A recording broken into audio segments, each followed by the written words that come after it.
consultation between the administration and Congress. And I just wanted to raise with you at the outset, of course the Commander-in-Chief has, under Article 2, the power to defend the American people against an imminent threat or an incoming attack. How else could we be kept safe? But our Article 1 power requires consultation.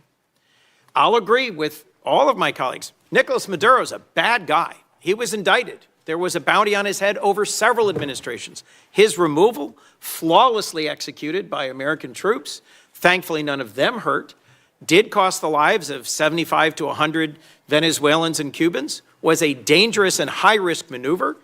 I am glad that it ended as well as it possibly could. But the point here that I want to make first is that it was rehearsed for months. The administration had a number of contingencies it was trying to navigate through. But over the course of months, when the administration was taking strike after strike after strike against drug trafficking boats, in several instances where senior leaders of the administration briefed this committee and others, we were told that military action to remove Maduro was not on the table, that the campaign to try and deter drug trafficking was not going to include the exact military action that followed. Yet it was being rehearsed. If there was time to practice, there was time to consult.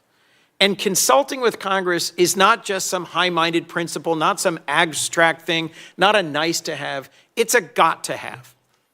And look, the chairman opened by saying that this was limited in scope and duration, that it was executed flawlessly, and we should all be happy about the result. That much I agree with. But our president continues to threaten Delcy Rodriguez and the remnant of the Maduro regime with military force if they don't comply. We should know what are the policies, what is the path, what is the plan forward. You and I both know the long and painful history of wars that began and seemed to be resolved and then opened up into excruciating, expensive, years-long conflicts. In Iraq in particular, in Libya and elsewhere, things do not always go as planned. And so consultation with Congress that is truthful and forthcoming and transparent is critical. In your service in this body, you knew that, you experienced it. I was in the room as you held to account members of previous administrations for not coming forward as they should have. So, look, in order to avoid our men and women in our armed forces going into harm's way, doubting whether they have the support of the Congress, consultation, hearings, and deliberations are required. I understand the risk of leaks. That's a risk every administration takes. But at the end of the day, our framers entrusted the power of the declaration of war to this body, not to the executive.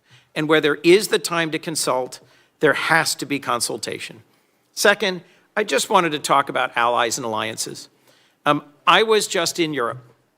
I led a bipartisan delegation, as Senator Shaheen referenced, to Denmark. And our president's comments about NATO, about Denmark, and his attempts to coerce Denmark into giving up Greenland are appalling. They profoundly harmed our security. And I am asking you to do everything you can to reinforce our commitment to NATO. I was concerned that you just said NATO needs to be reimagined. Let's just be clear about the record. You know as well as I, Article 5 has only been invoked once, and it was in defense of us after we were attacked. Danes and soldiers from almost every other NATO ally deployed and served, fought, and died. 52 days. And for me, the most emotional moment of my visit to Denmark was laying a wreath at the memorial to the Danes who served, fought, and died alongside Americans. So when our president says we never asked for anything from NATO, and they never gave us anything, and you suggest that they aren't carrying their weight, whether it's in bases, or in access, or in troops, or in service, it is allies that will keep us safe in the Indo-Pacific.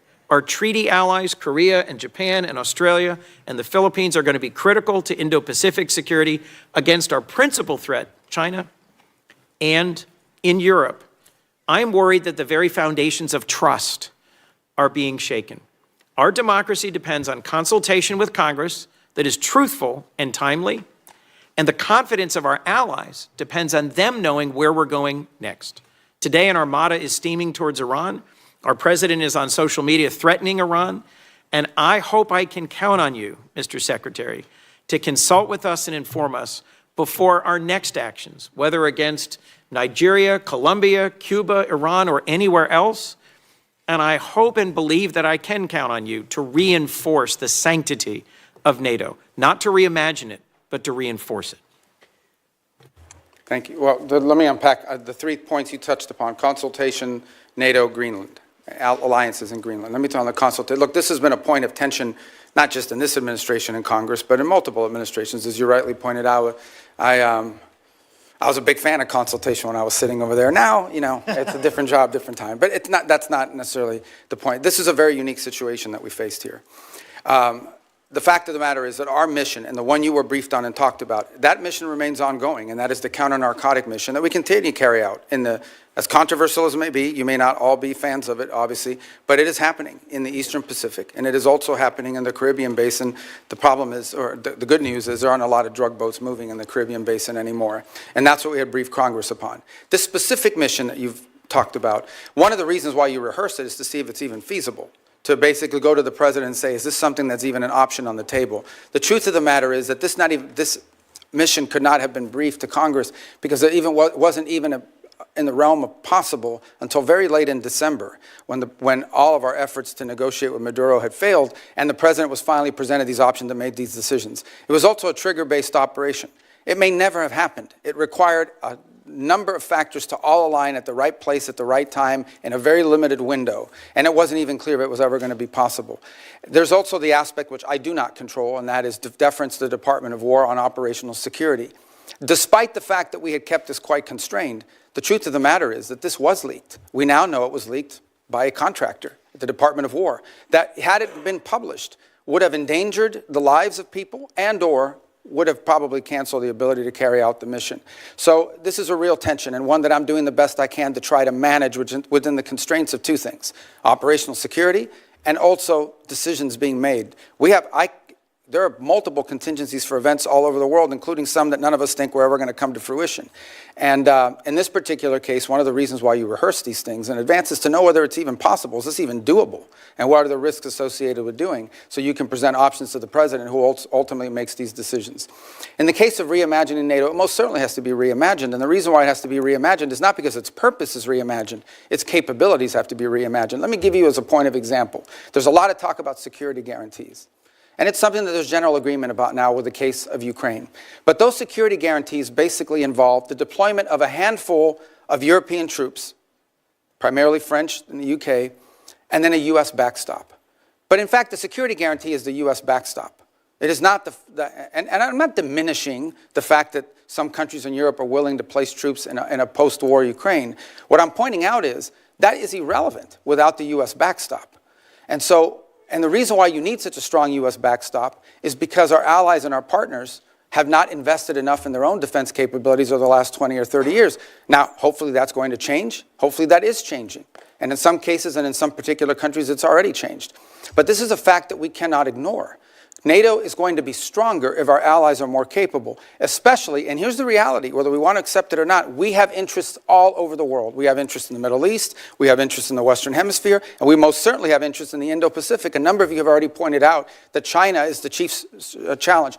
We can't have the same soldiers or the same ships in both Europe and in the Indo-Pacific. We have to pick. No matter how many ships we build, no matter how many capabilities we grow, we're going to have to make these adjustments. And the stronger our partners are in NATO, the more flexibility the United States will have to secure our interests in different parts of the world. That's not an abandonment of NATO. That is a reality of the 21st century and the world that's changing now. In the case of Greenland, I'll say we're in a good place right now. We had excellent meetings with the Secretary General of NATO. In fact, even as I speak to you now, there'll be some technical level meetings between us and our partners in Greenland and Denmark on this issue. And I think we have in place a process that's going to bring us to a good outcome for everybody. The president's interest on Greenland has been clear. It's a national security interest. It's a long-standing interest that predates this administration. It's one that our allies acknowledge is real. I think we're going to get something positive done. We're going to begin that process in a very professional, straightforward way. It begins today, and it'll be a regular process. We're going to try to do it in a way that isn't like a media circus every time these conversations happen, because we think that creates more flexibility on both sides to arrive at a positive outcome. And I think we're going to get there. And I thought it was noteworthy and important that despite your concerns, the president at his speech in Davos made very clear that the United States was not going to use force or military force in Greenland. So I think we're going to wind up in a good place. We got a little bit of work to do, but I think we're going to wind up in a good place. And I think you'll hear the same from our colleagues in Europe very shortly. Mr. Secretary, the Gang of Eight has never leaked. Senator, It is critical that you consult with Congress. For us to be safe, our allies have to trust us. And for this committee to do our work, we have to trust you. Let's work together to restore that. Thank you, Senator Coons. Senator McCormick. Mr. Secretary, thank you for being here. Defending American interests in the face of Russian, Iranian, and Chinese encroachment in the Western hemispheres, it's a key to the Trump corollary of the Monroe Doctrine. But Venezuela's new interim leader, in her public commentary at least, defends their ties to Russia, Iran, and the PRC, and had said this week had enough of U.S. interference. So beyond the oil leverage, which you talked about in your testimony, what steps is the administration taking to demand from the interim government to put incentives in place to ensure that they prevent malign actors, foreign terror organizations, and so forth from continuing to have influence and safe haven in Venezuela? Yeah, it's two. I mean, yes, there's leverage, and I wouldn't just say oil. I think anything that's sanctioned in Venezuela, in order for them to normalize it, will require cooperation with the United States. But it's not just leverage, it's also their national interest. It's an alignment of their interest. The truth of the matter is that the United States will be a far better partner for a future Venezuelan government that's free and democratic, and even for the current authorities, than some of the partners they've signed up with now. Frankly, we think it's not in Venezuela's interest to have an Iranian presence or the sale of Iranian weaponry or anything like that into their country. So I think there's alignment there. We think and can argue that some of these criminal elements, which they've allowed to act with impunity in parts of their country, is a deal with the devil. In the short term, it provided revenues to some corrupt regime officials, but in the long term has created real destabilization, not for just them, by the way, but also for Colombia. Just understand something. The FARC dissidents and the ELN operate with impunity from Venezuelan territory. They control Venezuelan territory. Yeah. And some of that was through deals with individuals aligned with the regime because they made money off of that. But we don't think that's in the long-term interest. Do they agree? And what's been expressed to us by leaders of the interim authorities is that they agree. And now we're going to test it. Despite the public commentary, there's a recognition, you think, and progress. Look, we all have politics. Yeah. Even in places like that. Suffice it to say what I've said from the very beginning, and that is we are going to judge based on actions, not words. And that's going both ways. You can tell us you're going to do all these great things. If you don't do them, you didn't do them. Or you can say, I'm not going to do these great things, but if you do them, you did them. This is one of the biggest ideas we've ever had to pull off. I tweeted out that I've been sitting on this idea for a commercial. And Mark, the founder of Salesforce, responded. It wasn't really supposed to be a thing, but here we are. We got to put together a massive social media campaign in addition to a massive production campaign. You can't be executing at this type of scale, at this type of speed without the right tools. I couldn't fathom working on this commercial without Slack. This is a culmination of everything we do great at Beats. This commercial is going to be amazing. Progress. Do they still have political prisoners? They do. But many are increasingly being released every single day, and some are actually being released and beginning to speak out again. And we're going to watch very closely how they're treated and how that happens, because that'll be part of how we judge them and their actions. You not touched words. on my second question, which is this long history of a very sordid history for outside investors coming into Venezuela. And the president and you had a meeting with our energy leaders in the Oval Office to talk about the opportunity to invest. And there was, worries about the safety of investing. What steps beyond what you just described in terms of the hydrocarbon law, security guarantees for workers, any sorts of certainty that investors are gaining, which is going to allow them to have the confidence to move on the opportunities of Venezuela? Yeah, I mean, the first step is some of these investors or potential investors need to get a license from OFAC to be able to even explore this. Then they need to be able to go down there and meet with people and see what's happening and make that determination. Here's what I would say. Venezuela has a lot of oil. They do. But there's a lot of oil in other places too. Companies are only going to invest somewhere if they know we're going to invest, we're going to make our money back with a profit, and our land isn't going to be taken from us. And if you try to, there's a court we can go to and contracts we can enforce. That's the level of certainty that we're talking in terms of security. And that's part of this transition process. That's part of this recovery process, is to normalize their industry. Because if not, they'll just invest the money in Guyana, or they'll just invest the money in some other part of the world that has oil. They're not going to risk it. So it's to their benefit to have set up a normal, transparent process that encourages foreign investment, not just in oil, by the way, and other natural resources, but in other sectors of their economy. I mean, it's unlimited, whether it's retail, whether it's banking. I mean, a country that's prosperous and generating economic activity holds the promise of all sorts of economic I'm going to activity, try to squeeze in including one more question, if Yeah. I could, just in my remaining seconds, just very briefly. We've heard such differing accounts, and the president has spoken strongly, you have as well, on the deaths in Iran and the horrible atrocities that are being committed. Can you give us some sense of, we see reports of thousands, tens of thousands. What's the State Department's best estimate of what's happened on the ground? Well, in the thousands for certain. And look, I think regimes, including that one in Iran, have learned that when you start shooting people in the head with snipers, it's effective. I mean, it works, and they've done it, and it's horrifying. And that's what we've seen. That regime is probably weaker than it has ever been.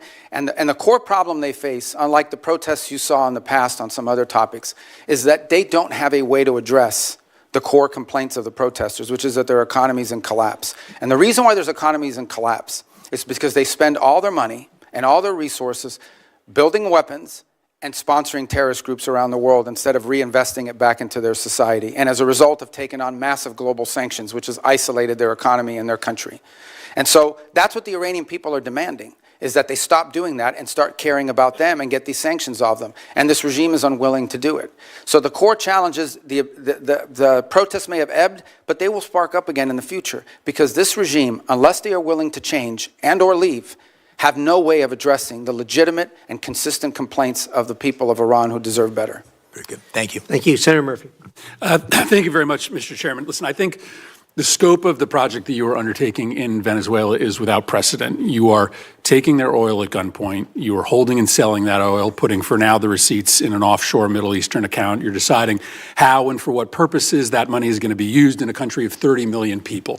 I think a lot of us believe that that is destined for failure. And I know that you're telling us today just to be patient, but a month later, we have no information on a timetable for a democratic transition. Maduro's people are still in charge. Most of the political prisoners are in jail. And by the way, those that have been let out have a gag order on them from the government. The opposition leader is still in exile. This looks already like it is a failure. You say you're in serious talks, but as you note, the Venezuelans are great at being in serious talks. They almost never deliver. So I'm just going to give you my three questions and hope that you'll answer them, because I do think we want to try to understand how to judge the efficacy of this as time goes on, because I worry you won't be back before this committee anytime soon, and to understand whether this is just facilitating corruption, both in Venezuela and here at home. So here are my three questions. First, reports are that you've given no-bid licenses to two companies to sell Venezuela's oil. One of them is a massive donor to the president. To many Americans, that reeks. And so my question is, can you commit that partners for future sales are going to be chosen through a fair, open selection process? Second, if Delcy Rodriguez, who is an unelected leader, the head of Maduro's torture operation, is still in power 6 months from now, does that mean that your policy is a success or failure? How do we judge when we've had enough of Rodriguez? And third, in your testimony, you reserved the right to use force again in the future if the Venezuelan government isn't complying with your requests. So if, for instance, they refuse to give you access to the oil in the future, if they said, we're just going to keep it for ourselves, would this cause you to consider military action? And do you concede that if you're using military action simply to try to compel cooperation from the government, you absolutely need congressional authorization for that? So if you can answer those three questions. So the first question was about the trading companies. The second is about Delcy still in power 6 months from now. 6 months from now. And the third is on the use of force. Yes. Okay. On the first one, the two traders. So here's the problem we faced. The problem we face in the short term is they had no place to put oil. They were running out of storage capacity for their oil. We had to move that oil to market very quickly. The only way to move it to market very quickly is to plug into these two primary trade companies that could sell it in the open market. That is not the permanent outcome here. That is a short-term fix to a short-term problem, which is they were literally storing oil. They brought in tankers and had tankers sitting offshore just to hold their oil. At some point, their capacity to produce was going to be shut down and their ability to generate revenue. So we had to move that oil very quickly. The long-term plan is not those two trading companies. The long-term plan is for them to have a normal energy program that sells directly into the market, directly. To refineries and to companies that are exploiting and exploring it. For example, Chevron has operations there that never stopped. They seek to expand those operations. They don't need those trading companies. So those trading companies were a short-term fix for a very acute problem because we wanted to prevent societal collapse because they had no money for revenue. On the second point about her being still in power, look, let me say this, a couple things. This is not unprecedented. I can point to a number of places, Spain, Paraguay, two examples of places in which there was a transition, from an autocratic regime to a democratic regime, and it took time. I can't give you a timeline of how long it takes. It can't take forever. It's not even been 4 weeks since Maduro was reduced. A year, two Well, I think years? we need to be, let me put it to you this way, we need to be much further along 6 months from now, even 3 months from now. That may not be satisfactory to you, but I'm saying we have to be much further along 3, 4, 5 months. 3 or 4, 5 months from now cannot look like what today looks like. And I think there's acknowledgement on both sides of that. I can probably give you a better answer, and this is not deflecting, when we finally have people on the ground like the ambassador and the team around her on a daily basis that are interacting. Because one thing is for me to pick up the phone and talk to Delcy Rodriguez 3 times a week. Another thing is to have someone on the ground on a daily basis that's following these events, is talking to civil society, but also engaging with interim authorities. But the fact of the matter is that, yes, we want to see quick progress. As you said, it's unprecedented, okay? All I'm saying to you is, before this was stagnant. Before this, we had spent 14 years, you were involved in some of those efforts, 14 years trying to change the dynamic in Venezuela. 13, 12, 11, 10, it was a big part of my career in the Senate was spent on this. This is the first time in over a decade that we see even the glimmer of an opportunity to change conditions.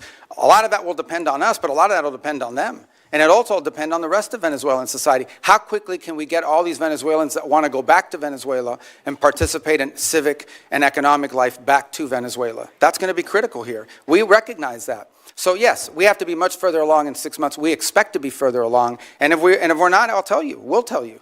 On the third point of use of force, look, the president never rules out his options as commander-in-chief to protect the national interest of the United States. I can tell you right now with full certainty, we are not postured to, nor do we intend or expect to have to take any military action in Venezuela at any time. The only military presence you will see in Venezuela is our Marine Guards at an embassy.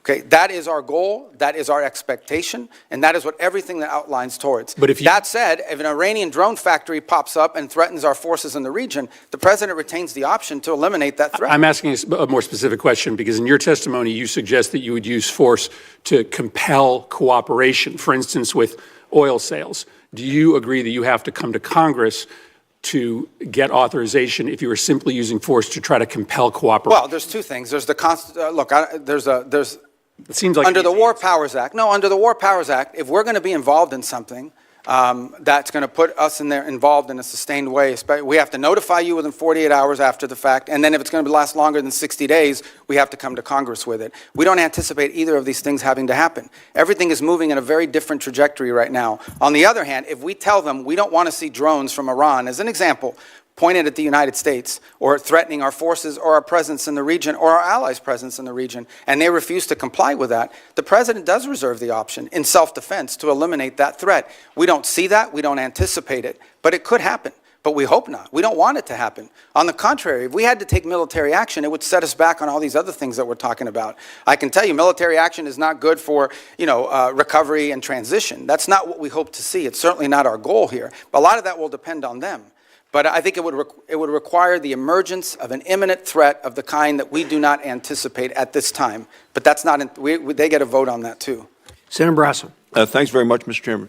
Mr. Secretary, great to see you. Congratulations. What you and President Trump have demonstrated in the past year is clearly peace through strength, and I appreciate the leadership from both of you. We've talked a lot about Venezuelan oil. You know, I focus a lot on energy going to China, and 3/4 of all the oil that went from Venezuela out of the country there last year, 75% of it went to China. They got it at deep discounts. Lots of money back to Venezuela through oil for loan deals. Since the start of this blockade, basically Venezuela crude shipments to China have fallen dramatically. Can you assess or talk a little bit about the impact this has on China's broader energy strategy? Just to be clear, it's a quarantine, not a blockade. A blockade is an act of war. It's a quarantine, and it's been very effective in the sense that it's given us this leverage. In fact, can I just add something, and this might be to Senator Murphy's question as well. The Venezuelan authorities are now identifying ships that they want us to grab. In fact, about a week and a half ago, we grabbed one of these ships. That was, because here's what happened in the aftermath of the Maduro. About 5 ships took off without authorization from the Venezuelans because they were controlled by some network in the country. With the cooperation of the interim authorities, we seized one of those ships.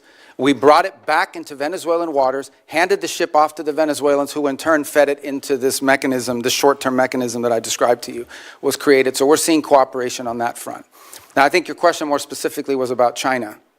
Yeah, so look, China can buy Venezuelan oil, but they're going to have to buy it like everybody else in the world is going to have to buy it. Not the deep discounts. Yeah, at the normal price. And that money is going to flow back to the benefit of the Venezuelan people in a structured way. And I know that in the short term, that will involve this mechanism we've described. In the long term, our intention is that it would be governed by a democratically elected government. You know, I mean, that, like a normal country would handle it. But it's not just about oil. There's other economic activity, the full spectrum. I mean, Venezuela was, and still, we're not talking about some third world country here. I mean, we're talking about a country that doesn't just have wealth, it has memory, it has history of economic activity, of people who own chains of pharmacies. I know some of these people, of people who own chains of retail stores, including American retailers who had a presence there. We just want it to be a normal, prosperous country again, not a playground for Iran, Russia, and China in our own hemisphere. And we're going to try to help them get that because we think it serves our national interest. That will require actions on our part, not money, but ultimately that will require them. This is ultimately going to be on the Venezuelan people and Venezuelan society and Venezuelan leaders to make this happen. We're going to be there to help and assist and create the parameters for it, and we feel like we're making really good progress. If we make as much progress over the next 4 weeks as we've made in the last 3.5 weeks, I'll feel very good about that. If it slows down or it gets complicated, I'll certainly let you know. But our anticipation is that we're going to be able to continue to work cooperatively with them because it's in their interest and ours. But I will point out to this. After this operation happened, look at the people who criticized it. I mean, there were others. China, Russia, Iran, Hamas. These were the people that were upset about this strike and this raid and what we did. And I can tell you that in many countries in the Western Hemisphere, there was great pleasure in the fact that Maduro was removed and that it didn't involve an all-out war and an invasion. Since you mentioned Iran, and Senator McCormick mentioned Iran as well, a lot of oil is still going from Iran to China. 1 million barrels a day last year. Lots of that money goes back to Iran, to the dictators, the people that are actually killing others on the street. Can you talk a little bit about what we can do to prevent that from continuing to go and what we're doing to support the Iranian? Some of that is sanctioned oil. This requires the willingness to enforce those sanctions. And obviously that comes with a cost-benefit analysis. The Iranians are also capable of seizing ships and doing that in retribution. But that's certainly something that will be under consideration, and others have done that in the past. And we have seized, for example, weapons shipments in the past that involve Iranian, and in fact, some of the ships, remember, all of these ships that we're seizing with the oil are with court orders. They're either one of two things. We either have a court order from a federal judge that allows us to seize it because it's in violation of a sanction, or it's a flagless vessel in the shadow fleet. And many of these ships here involve Iran. And some of that oil was going to be ultimately transferred to the excess refining capacity that China currently has. Since you mentioned the word shadow fleet, Senator Shaheen and I have legislation on subsea cables. I've asked you about that the last time we were here. The sabotage being done, directly being targeted. I know that Sweden and Finland have both detained Russian ships along those lines. We're going to have a markup on that bill tomorrow. Is that something you continue to support our efforts to go after? It is, and it's featured prominently in the agenda, both at the G7 this year, as it did somewhat last year, but again this year in the G7 will be one of the top items we'll be discussing. And we've also been pushing it as a priority for NATO to consider. The two new things we want NATO to make a priority this year in our conversations are the undersea cable infrastructure and Arctic security, and the third is critical minerals and supply chains, because ultimately you can spend all the money in the world on weapons. If you can't make them because you're missing some chip that requires some mineral that China controls, you're in a lot of trouble. Thank you, Mr. Chairman. Thank you. Senator Kane. Thank you. We started this operation on September 2nd with the attack on Venezuelans and boats in open waters. And now We are nearly 5 months in. Next week is 5 months. Finally, a public hearing. Wow, how novel. Finally, a public hearing in the Senate or House. This is the first public hearing we've had.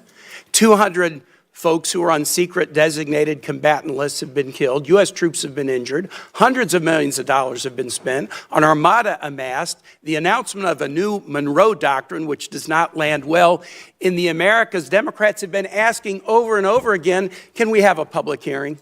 Can we share what we know with the American public? Finally, a public hearing. But even that hearing is constrained. I'd like to talk about the complete weakness of the legal rationale about the strikes on boats in international waters, but I can't because the administration has only shared it with members in a classified setting. I can't tell you why the domestic rationale is hollow and the international rationale is hollow. I can't tell you why the rationale for attacking Venezuela is hollow because, again, the rationale has been shared with us in a closed setting. I can't share with you the grim details of the murder of shipwrecked survivors in open. Factor meals deliver pro-level nutrition with chef-crafted flavors that make it easy to feed your performance. Factor. Eat like a pro. Publicly, but they hid the second strike that killed struggling shipwreck survivors, even from Congress, for nearly 3 months, but I can't really talk to you about it. I can't talk to you about the weakness of the targeting criteria being used to attack boats in the Caribbean and Pacific. I would encourage any colleague, if you have not, go to the classified setting and ask for a briefing on each strike and ask this question: what was the evidence that there were narcotics on that craft? You will be very surprised if you ask that question about every strike. And so even in this first public hearing, 5 months in, there's a lot we can't talk about. If it was such a righteous operation, why is the administration and the majority in this Senate so jealously protecting the details about it from being revealed to the American public? I have Virginians deployed in this operation. I can't answer their families' questions. Thank God we're having a public hearing 5 months in. This is supposed to be the greatest deliberative body in the world. Mr. Secretary, who won the July 2024 Venezuelan presidential election? Oh, I think the whole world would acknowledge it was Edmundo Gonzalez. Who lost that election? Maduro. And his vice president, Delcy Rodriguez. Now, you have made the decision, the administration has made the decision in the aftermath of the attack that Delcy Rodriguez should be leading the country. Let me read something that President Trump said about her on January 14 about Delcy Rodriguez, who lost the election with Maduro. We just had a great conversation today, and she's a terrific person. I mean, she's somebody that we have worked with very well. Let me tell you what Delcy Rodriguez said the day after Venezuela was attacked. Governments around the world are simply shocked that the Bolivarian Republic of Venezuela is the victim and target of an attack of this nature, which undoubtedly has Zionist undertones. What the hell did Delcy Rodriguez mean when she said this attack had Zionist undertones? I'm assuming you have no idea. Oh, I have an idea what she meant. I mean, what's the question? What does she mean when she says this attack has Zionist undertones? Look, I'd have to answer, but let me understand in a broader context. No one here is telling you that this is what we want to see in the long term. Okay. This is not a campaign to leave in place the system that's currently in place. Let me switch. But we either have, but I mean, the criticism of us is, all right, go ahead. No, go ahead. I'm ready to switch now to talk about somebody that you thought know you raised well. an important point. If I can get back to it, I will. You know well and you respect well Maria Corina Machado. Here's what President Trump said about her. Won the Nobel Prize in the aftermath of the attack on Venezuela.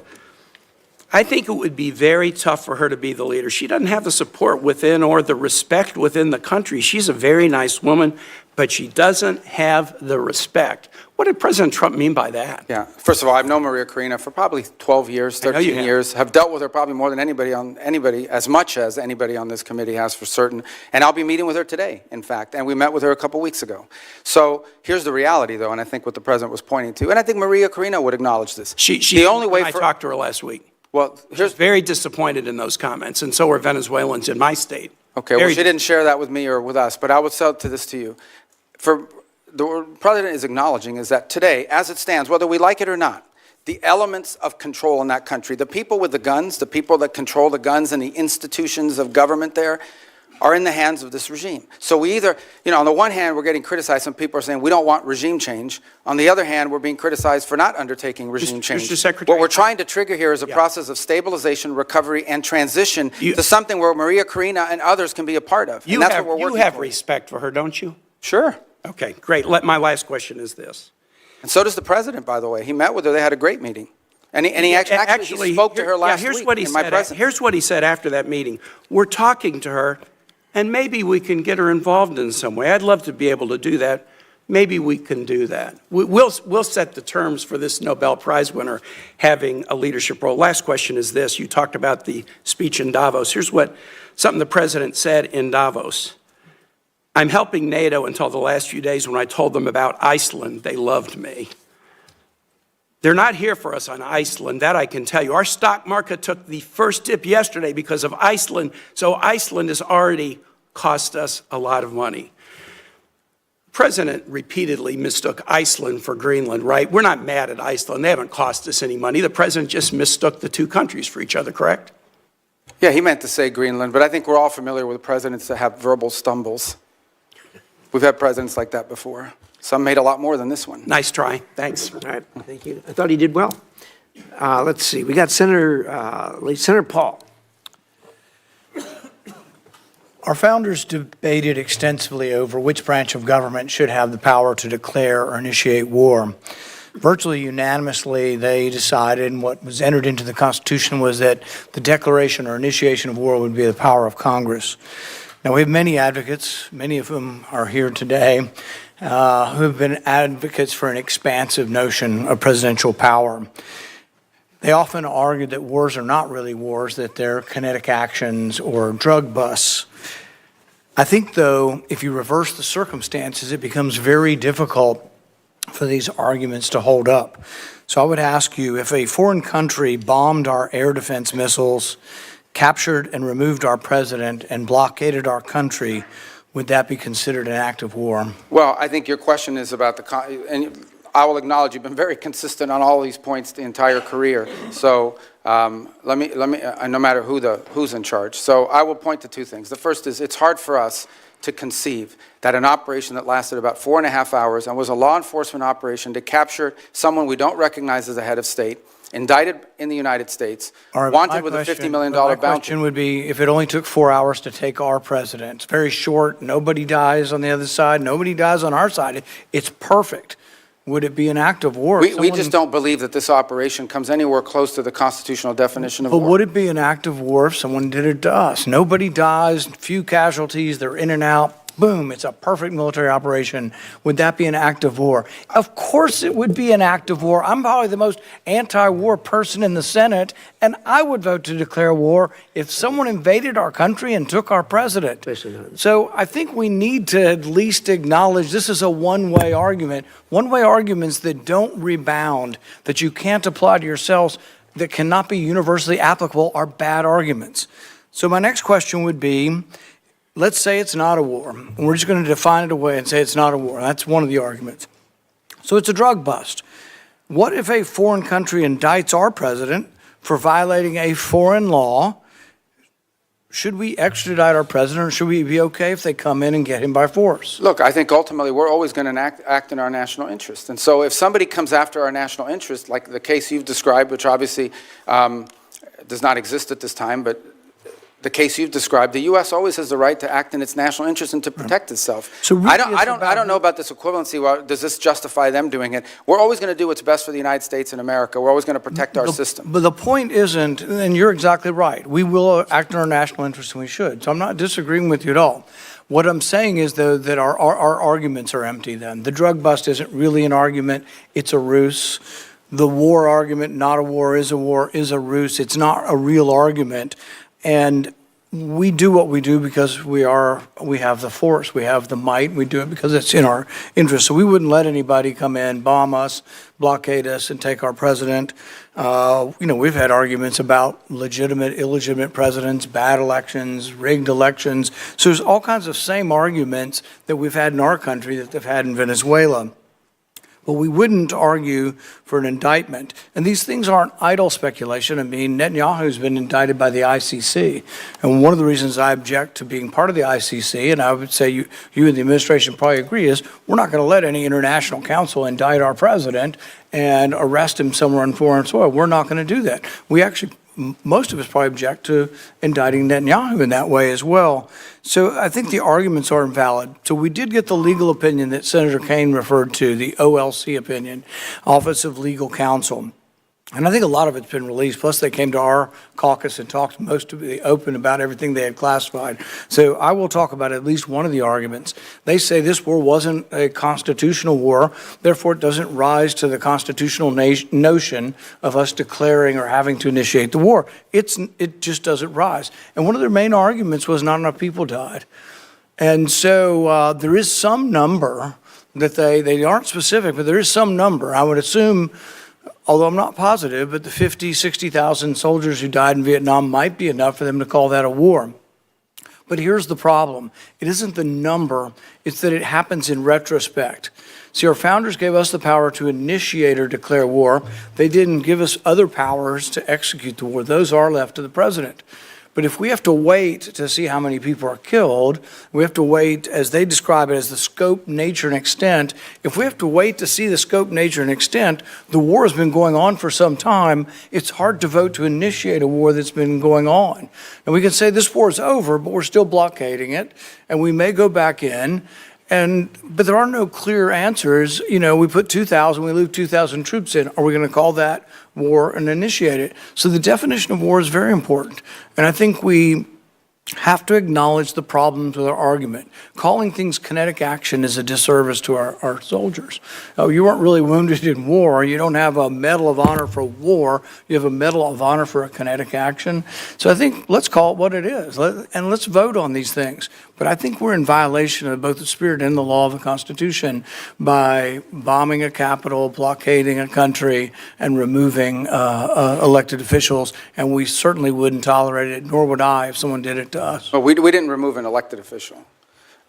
We removed someone who was not elected, and it was actually an indicted drug trafficker in the United States, and their system. Our laws, indicted under our laws. Look, Bolsonaro says that Da Silva is not really the president of Brazil. Our president said Biden wasn't really the president. Hillary Clinton said in 2016 Trump wasn't the president. So you have these arguments, and I agree with you. It probably was, and most likely was, most assuredly was a bad election. He wasn't really elected. But at the same time, if that's our predicate, and you don't have to come to us because it's a drug bust, we're just removing somebody, you can see where it leads to, and it leads to chaos. And that's why we have rules like the Constitution, so we don't get so far out there that presidents can do whatever they want. It is this check and balance. And I would argue for 70 years we've been going the wrong way. It isn't just this president, but it's a debate that I think is worth having. Well, thank you, Mr. Chairman, and I want to associate myself with the comments of Tim Kaine. The fact that we're 5 months into this, and this is the first oversight hearing, is really a complete failure of the responsibility of Congress, failure of this committee to demand oversight, but also a reflection of the reluctance of the administration to engage in the proper consultation with Congress. So I hope we can do a lot better going forward, and that we'll see you at least every 6 weeks or so, not every five months. I also feel like the strategy of keeping basically these very weak arguments secret so that they can't be discussed openly for the legal justifications. I've gone down and read them, and there's a reason, obviously you'd be incredibly embarrassed if those were public, so make them public. Let's have an actual transparency here in the United States of America. And let's be clear about what has gone on.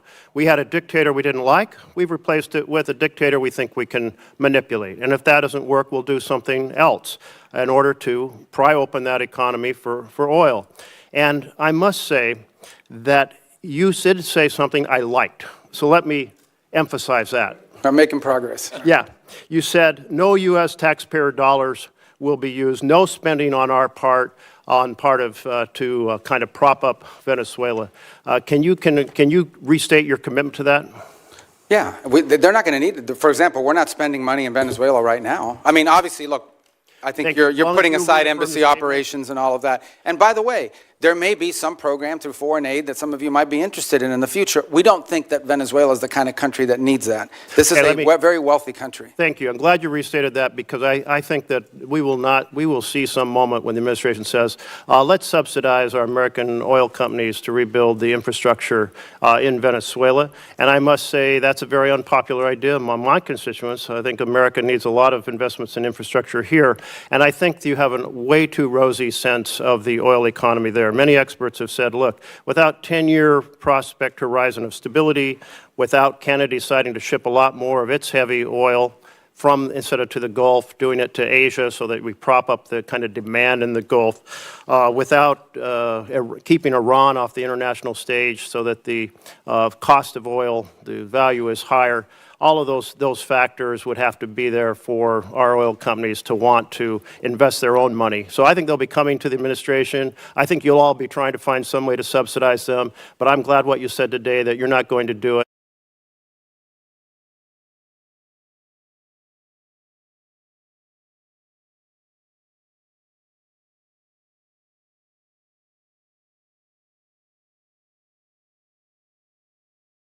They have essentially exchanged it for bolivars to key industry players. I don't think we have any transparency on what corporations or entities got that hard currency. And yet you did say there's going to be a lot of transparency. You also said, if I understood right, that those funds are eventually going to be brought back into the structure of U.S. control as part of our, formal structure of funds. And in that sense, the Constitution says no money shall be drawn from the Treasury but in consequence of appropriations made in law. So are you going to make sure that if that money comes back into kind of full U.S. control, not an offshore account the way it is now, that we're going to abide by the Constitution? Third point here is that one of the things that transpired is cutting off the oil to Cuba. And I know you have a strong interest in making life difficult for the leadership in Cuba. Can you lay out for us what other things you might be planning in that regard and how those fit into an overall plan? Yeah, well, I'll try to do that in a minute. Let me just say on the rosy projections of oil, it's not rosy projection. I mean, it's either going to happen or it's not. In essence, oil, there's no world in which the United States is subsidizing investment in Venezuelan oil. It's very simple. Oil company will go in and say, okay, this is the oil you have. This is how much it's going to cost us investing on the front end to one end make money, pay back our investment plus a profit at the back end, and then depending on the terms of that investment, they'll make a decision about whether it makes sense for that or not. Right now, what you have in Venezuela is a corrupt and broken oil company run by the government that basically takes this money, doesn't reinvest in it at all, and basically sprinkles it to its people to keep the glue that keeps the regime together. We want it to become a normal oil economy. That's what the ultimate goal is here. And in a normal oil economy, companies are going to go in, they're going to look at Venezuelan law, they're going to look at Venezuelan authorities, and they're going to make a determination about whether or not it's worth their investment. And that's the normalization process that we're talking about. That's going to be up to them. If they want to have a normal oil economy as opposed to one that is basically used as a way to feed graft in a very inefficient way, but they didn't care about that. If they do it the right way, we think it has great promise and potential over the long term, especially because these investments take a long time. But the U.S. doesn't have to put any money to encourage companies to go in and invest, nor is there any interest in doing so. But a lot of it. That's a point I really do appreciate. Yeah, no, I don't want to see. Well, I don't even think that's even been. I don't think that's even been discussed or considered by anybody. Your second point was. I wrote it here, but now. It's the $300 million being redistributed to corporations in Venezuela. And the second one was what, I'm sorry? Lack of accountability over that. The $300 million has already been distributed. On the account. So that's not the permanent structure we want to see. In the long term, we just want them to have a normal industry where the companies are involved in there, they're selling it directly.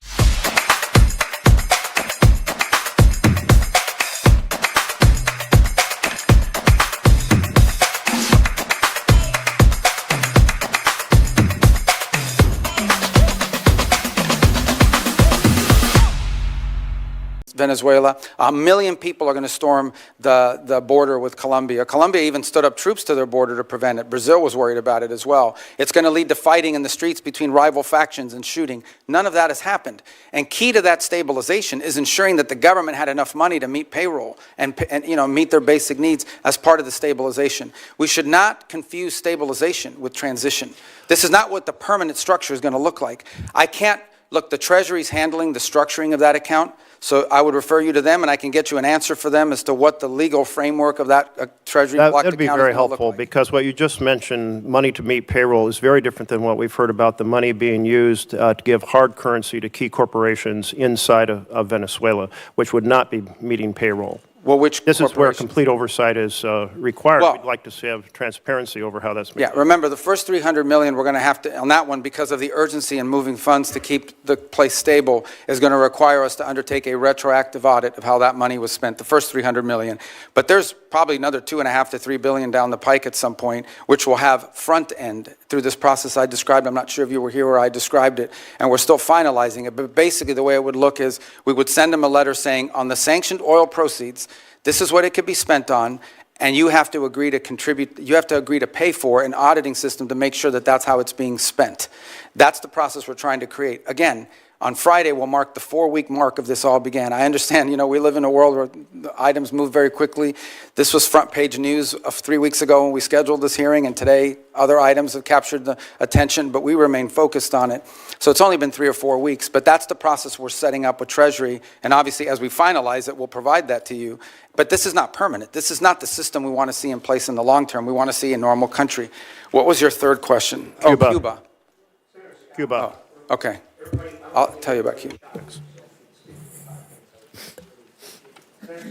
Okay. Secretary Rubio, as you know, in our home state, this was very popular. Cubans, Venezuelans, Nicaraguans, basically everybody in Latin America has been fighting. A lot of them are in Miami, as you know, because they've had to leave these countries because of socialism and lack of opportunity. So what the president did, the willingness of the president with your support and with Pete Hegseth's and military was very, very, very well thought of. So the first thing I want to say is on behalf of Floridians, thank you for what you guys did. Now, the next is everybody has these ridiculously high expectations, which we all do. We would love to have a free and fair election tomorrow, where there was you knew that there was no oppression. Everybody wanted to run; they could run. So, tell us how should Venezuelans and Cubans and Nicaraguans look at this, and how patient should they be, and what would be the sort of the milestones you would give them to look at to say we are making progress? Well, first I would remind everybody, let's just go back 6 months, 8 months, a year ago at this time. The Venezuelan challenge for us was frozen. It was a frozen situation. We had a regime that was entrenched. Its opposition was either in hiding or had been forced overseas. Edmundo Gonzalez lives in Spain. Maria Corina is no longer, she's very brave. She stood there as long as she could, but she had to leave. The others are in jail. They were increasing their relationships and outreach with Iran, and currently have existing ones with Russia, Cuba, and China. And other than more sanctions and more speeches and more threats and whatever, it was a frozen situation. Now, for the first time in literally a decade, there is the opportunity that something could change. There's not the guarantee that something will change, but there is the opportunity that something will change. We have changed that dynamic, which goes back to the question that Senator Merkley had about Cuba. What we are looking for is the opportunity for a change in dynamic. That's a country that's been backwards. It has no functional economy. The people, you can call them Marxist, we can call them communist, but not even Lenin would recognize this version of communism and Marxism that they've instilled in Cuba. It's an economic model that hasn't worked anywhere on the planet. The suffering in the rural areas of Cuba are acute and they're deep. And it's not because of the embargo, it's because they don't know how to run an economy. How is it the fault of the US embargo that Cuba, one of the world's largest sugar producers, now imports sugar? Because no sector of their society works. It's frozen and it's broken. But in the case of Venezuela, we have a glimmer of hope now, the opportunity to change the dynamic. Now, what that will require is smart decisions on our part, but ultimately it will require decisions made by Venezuelans, both those currently in charge of the interim authorities and those who may be in charge in the future as well to step forward. It is our sincere belief that the only way you're going to have a free, prosperous Venezuela that's allied with the United States is one in which every sector of their society is represented in their politics. And that includes many people who currently live abroad. And even the opposition, people like to say the opposition is very diverse. There are members of the opposition that were once part of Chavismo and turned against it. There are members of the opposition that have never been Chavistas, like Maria Corina Machado, and have been very forceful against it. So that broad sector has to be represented as well. So you have to have a process of internal reconciliation that allows these voices to begin to participate in the political life of that country, and that ultimately bring us to a point in which you can have a country where all of these elements of their society are represented in their politics. And look, there's a percentage of the Venezuelan population, I don't know what the number is, whether it's 15 or 20, that may not have liked Maduro, but are still committed to Chavista ideology. And they'll be represented in that platform as well. They may not win elections, but they'll be involved in this. That'll be up to the Venezuelan people. But our desire here is to have, what's the end state? We want a Venezuela that has legitimate democratic elections, sometimes elects leaders that are friendly to the United States, sometimes elects leaders that maybe are not, the person we would have wanted to win, but that's not unique for us. That happens all over the world. We're not disputing that Petro is the legitimately elected president of Colombia, and yet he doesn't always say nice things about us. So, but we also want a Venezuela that's prosperous, and a Venezuela that's aligned with the United States. And a year ago at this time, this was frozen. Now we have a real opportunity, not just to create change systemically within that country through our help, but their efforts, but also one that is no longer a base of operation, the central base of operation for every geopolitical adversary we have. And that's what Venezuela was under Maduro. And that's what we hope and intend to change. So would you, if you're a Venezuelan that lives in Miami, so what you would say is that you're working hard. There's a lot of variables outside your control, but you'd say right now, political prisoners are being released, never fast enough. The oppression is being reduced, not fast enough. Opposition leaders are speaking up more and more. So we're making progress, and you're going to continue to control the oil to make sure that that we continue down this path. What I would say is that we share the same goal and the same outcome we want for Venezuela. And the question is, we have to do it through a realistic process and it has the highest chance of success. Okay, the way to view it, if you use the medical analogy, is this is a critically ill patient that has suffered some very serious things. They've broken their leg, but they also have a ruptured, spleen or something. You've got to deal with the life-threatening first before you deal with a broken leg. And even when you deal with a broken leg, there's going to be a period of rehabilitation. You don't just go from having your leg repaired in a surgery to running on a treadmill the next day. There's going to have to be a process here. But the process has an arrow moving towards accomplishments, achievements, and positive things. What I would say to the people who I know quite well as you do is, for the first time in over a decade and a half, there is the real possibility of transformation. And a lot of it will depend on them, because there are many people living in Florida and across the country who would like to go back and be a part of Venezuelan economic life. Many of them are eager to do so. And they're going to need them. Venezuela is going to need them to come back and rebuild the businesses that were taken or lost and engage themselves in both civic and economic life. But again, I remind everybody, on Friday will mark the 4 weeks since this happened. I get it. We all want something immediately, but this is not a frozen dinner you put in a microwave and in 2.5 minutes it comes out ready to eat. And these are complex things, and we've seen this play out. I've used the example of Paraguay and Spain. There are others where there's a transition from autocracy to democracy. It's not linear. It's, in some cases, there are ups and downs along the way, but it's trending in the right direction so far, with the recognition that more work needs to be done. Thanks for your hard work. Senator Booker. I just want to start by saying what's plain, frankly, be plain to Senator Rubio and plain to members here, is that it should not have taken this long to have this hearing. Fundamentally, we have a crisis, I believe, in our democracy right now, which is the failure of Congress to do its job, to provide checks and balances, oversight, to provide the kind of constitutionally mandated work that we should be doing to keep a balanced government. We have operations right now that are literally costing the American taxpayer tens of millions of dollars a day. The buildup in the Caribbean alone is hundreds of millions of dollars a month, but we're not providing that kind of oversight that's necessary. So from our power to the purse, to our important work of providing a check and balance to an administration, what we're seeing right now is unacceptable and speaks to what I think is a growing constitutional crisis in our country, which is a Congress that is just lying down for the administration to do whatever it wants, whenever it wants. I want to pick up on my colleague's questioning because I actually know from years of conversations with you your heart about human rights in countries like Venezuela, Mr. Secretary. And you issued a travel warning, a level 4 travel advisory from your department's website that says, right now in Venezuela, there's a high risk of wrongful detention, torture, terrorism, kidnapping, arbitrary enforcement of laws, crime, and more. And when we hear from the president that he is in charge, that you all are running this government to that extent, I have a lot of concerns when it comes to the rampant human rights violations that are persisting. Cabello is Maduro's key hardline enforcer. He's continued to intimidate and suppress Venezuelan voices. He remains in control of Venezuela's security forces, security services, the colectivos.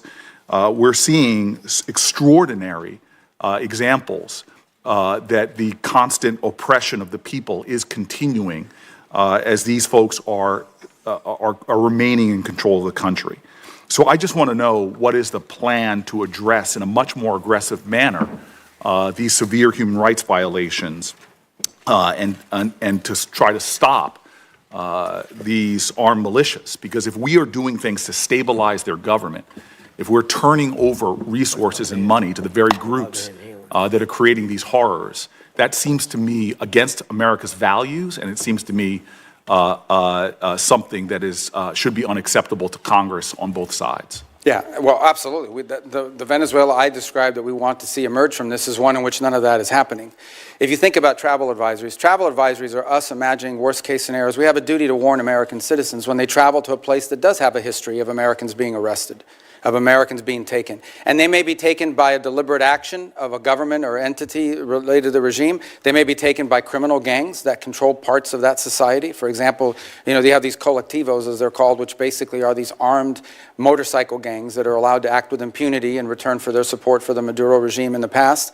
You have the ELN and the FARC and other drug trafficking organizations, including Tren de Aragua, that are involved. Again. So these are real risks that we have a duty to warn Americans, because here's what we didn't want to see, and I don't mean to interrupt you. We have this announcement that Maduro's been taken. All of a sudden, people conclude, oh, he's gone, let's flood over there, let's all go over there, and we could expose people to dangers. But this is the hypocrisy that I see. At the same time that you're issuing these human rights cautions about what's going on there for Americans, you have a president that's lifting temporary protected status for Venezuelans. Many of them are individuals that have lived in our country for years, if not decades. When I hear from the Venezuelan community, I hear an outrage that at the very same time that you are affirming here that these armed militias are running around suppressing voices, we have an administration that has said very clearly that they're not only going to be lifting temporary protected status for Venezuelans living in the U.S., but instead of protecting longtime American residents, they are, quote, the administration is putting people back on deportation flights and sending them into that madness. Does that make sense to you? Well, first of all, the travel advisories for American citizens traveling there and the threats posed to Americans. What you're describing why lift temporary protected status? Well, the problem with temporary protective status was it was granted to so many people in such a vast numbers so quickly without proper vetting by the previous administration that there's a real concern that there were gang members that had received TPS simply because of the nation they came from and the time in which they came. It became so big and so massive. The overwhelming majority of Venezuelans are not members of Tren de Aragua, but there were Tren de Aragua and other criminal elements embedded in the TPS system. And the numbers were so large that the administration felt it had to cancel the program in order to appropriately vet it through on the individual cases. Excuse me, Mr. Secretary, this might not surprise you. I don't trust this administration and the way they use terms like terrorist. I've seen them calling American citizens domestic terrorists who are people trying to peacefully protest. The problem we have right now is the administration continues to make policies that seem to contradict their words, and yet we don't have a process in place for Congress to do its job because people are not calling folks in for these hearings and not providing the kind of oversight that we need. It is very frustrating to me that we still have a repressive regime in power in Venezuela suppressing human rights, yet we are cooperating with them We are funding them, and we're not calling out the ridiculousness of the violence that's going on there. At the same time, we're taking people who have lived in our country for years and years and years and sending them back into that hell where they can be targeted, where they can be abducted, where they can be held for hostage because they know they have American family members that are still here. This is a situation ripe for where we are being complicit in continuing human rights violations, and that needs to stop. And I thank you. Just on 2 points. We're not cooperating with them to continue doing what they're doing now. We're cooperating with them to transition away from what's happening now. And as I said, we're not even 4 weeks into this thing. And if it continues to look like this in 6 months, 9 months, a year from now, if progress isn't being made, we'll have very different feelings about it. But what we're cooperating on is not the continuation of what's happening. It's a movement away from all this and transitioning ultimately to something that looks nothing like this. That's the goal. But it's been less than 4 weeks. I mean, we think we've made substantial progress in a very short period of time, but I acknowledge we want to make a lot more progress. This is not the end state that we want. Senator Corner.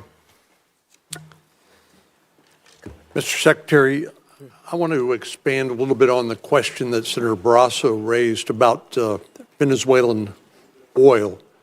But primarily what I want to do is focus on something that's come to be known as the shadow fleet or ghost fleet of Russian and Iranian oil that's been used, that's subject to sanctions, which has, with the complicity of Venezuela, been used to evade sanctions to help fund the Russian war against Ukraine and help Iran remain the #1 state sponsor of international terrorism and fund its proxies, which have been responsible for so much death and misery in the Middle East. So it strikes me that Venezuela, even though it has a lot of oil, has been more involved in trying to assist its allies, namely Iran and Russia, in circumventing these sanctions to help them fund their nefarious activities, both in the Middle East and in Ukraine. But obviously, they're also a source of additional energy, which is needed by China. Can you help us understand that better? And is the law enforcement operation to arrest Nicolas Maduro and the current status of our engagement with Venezuela helping us deal with that ghost fleet or the evasion of sanctions? Yeah, on the first point, on the second point, absolutely, it's helping us deal with it because it's a complex situation to describe. The oil in Venezuela, we all think, is under the control of one entity, and some of it is. But you literally have a place in which certain individuals, the glue that held the regime together was corruption and graft. Like people said, I'm supportive of this regime, and they didn't, not because they like Nicolas Maduro, but because Mom jeans. She passed them down to you. But who passed them to her? Let Ancestry help you piece together your story with a family history membership and detailed DNA results. Get started today at Ancestry. Some were making their profits from all three, and other activities.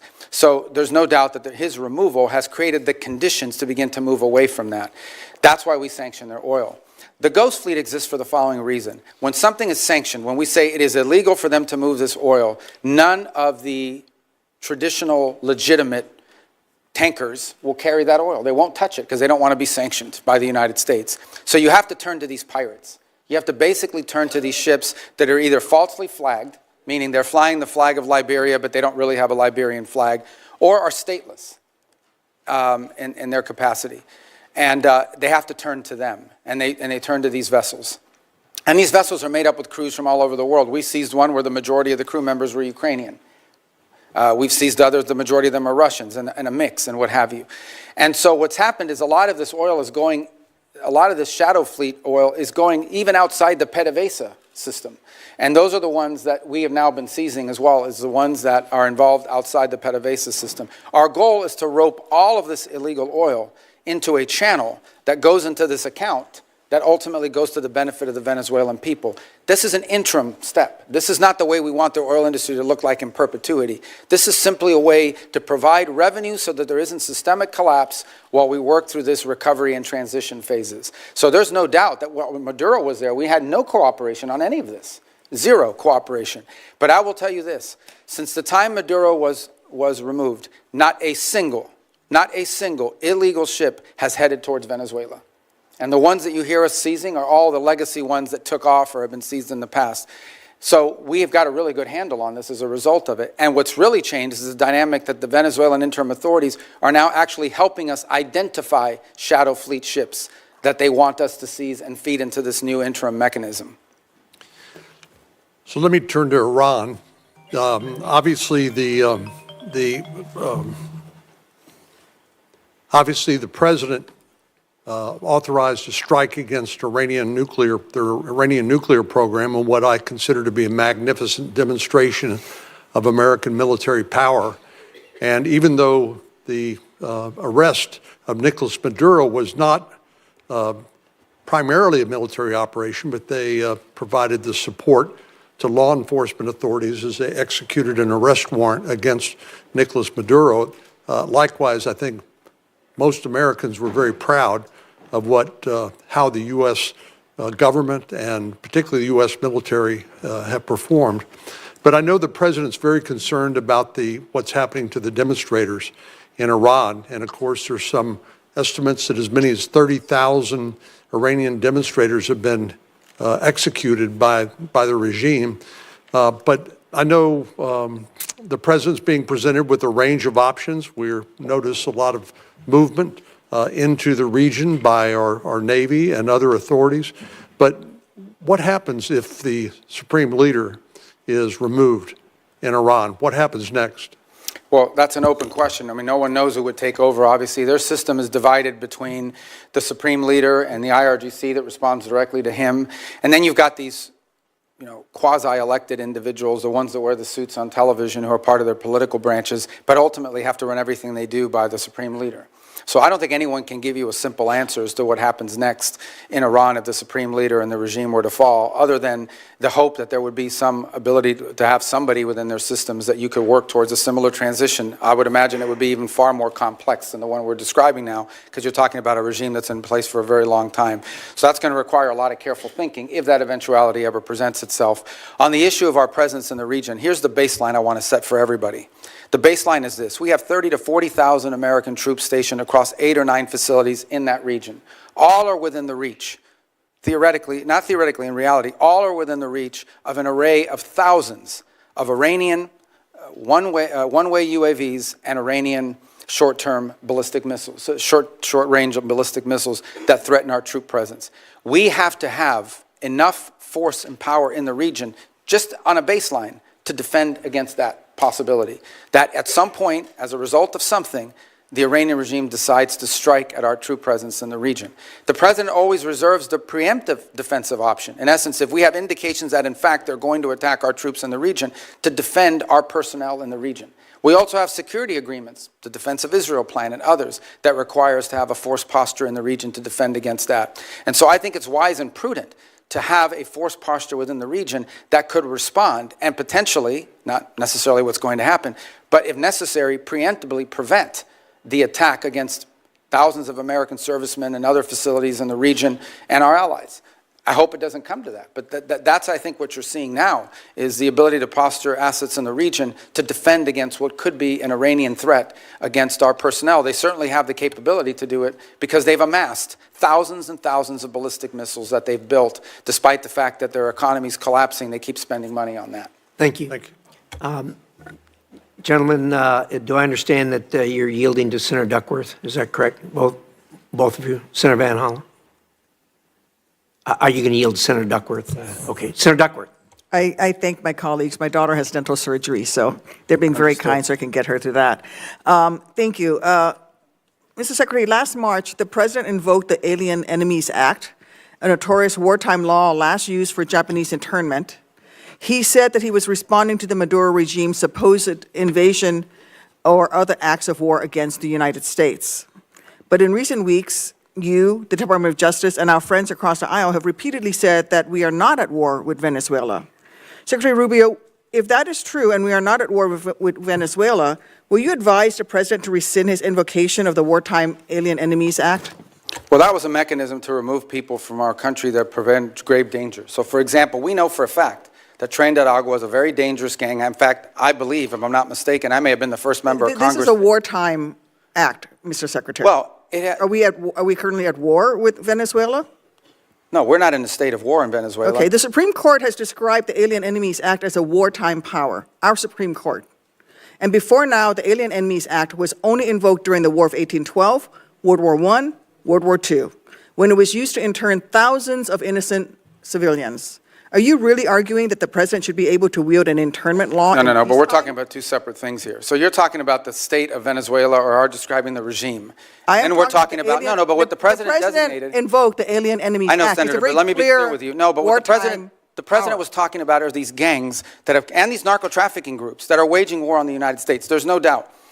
These groups have waged war on the United States. They have waged, for example, Tren de Aragua is not just a criminal gang presence in our street. It is a criminal gang directly responsible for narco-trafficking. The Trump administration has acknowledged that the vast majority of the men it rounded up and deported to torture under this law had no criminal records whatsoever. We didn't torture anybody. Over 75%. Who did we torture? We haven't tortured anybody. We've arrested people that are members of gangs and we've deported them. We don't want gang members in our country. Independent investigations have found that many of the men were here legally. If the administration is willing to lie about who it's targeting under this law, what protections do totally innocent people have against abuse? Again, I want to ask you, will you advise the president to rescind his invocation of the wartime Alien Enemies Act? No, of course not. I mean, these are people that are threats to the national security of the United States, but I've described this in hearings in the past, including before you guys. So you're saying that we're at war? We are absolutely, when it comes to narco-trafficking groups and criminal gangs that are targeting the United States for criminal activity. We're in a state of war. There's no doubt about the fact that we're confronting them in a warlike setting because they're waging war on us. And do the Geneva Convention They're waging war against us and they're enemy combatants as a result of it. And the fact of the matter is that we are confronting these irregular groups, and that's one of the great challenges of the new century in this hemisphere in particular, is that these non-state actors who possess state-like capabilities in terms of their weaponry pose a grave danger to the United States. I don't think any American would dispute that we have cartels that pose a threat to the national security of the United States. With all of the other laws of when it comes to warfare. I mean, you're saying that he can invoke this wartime power.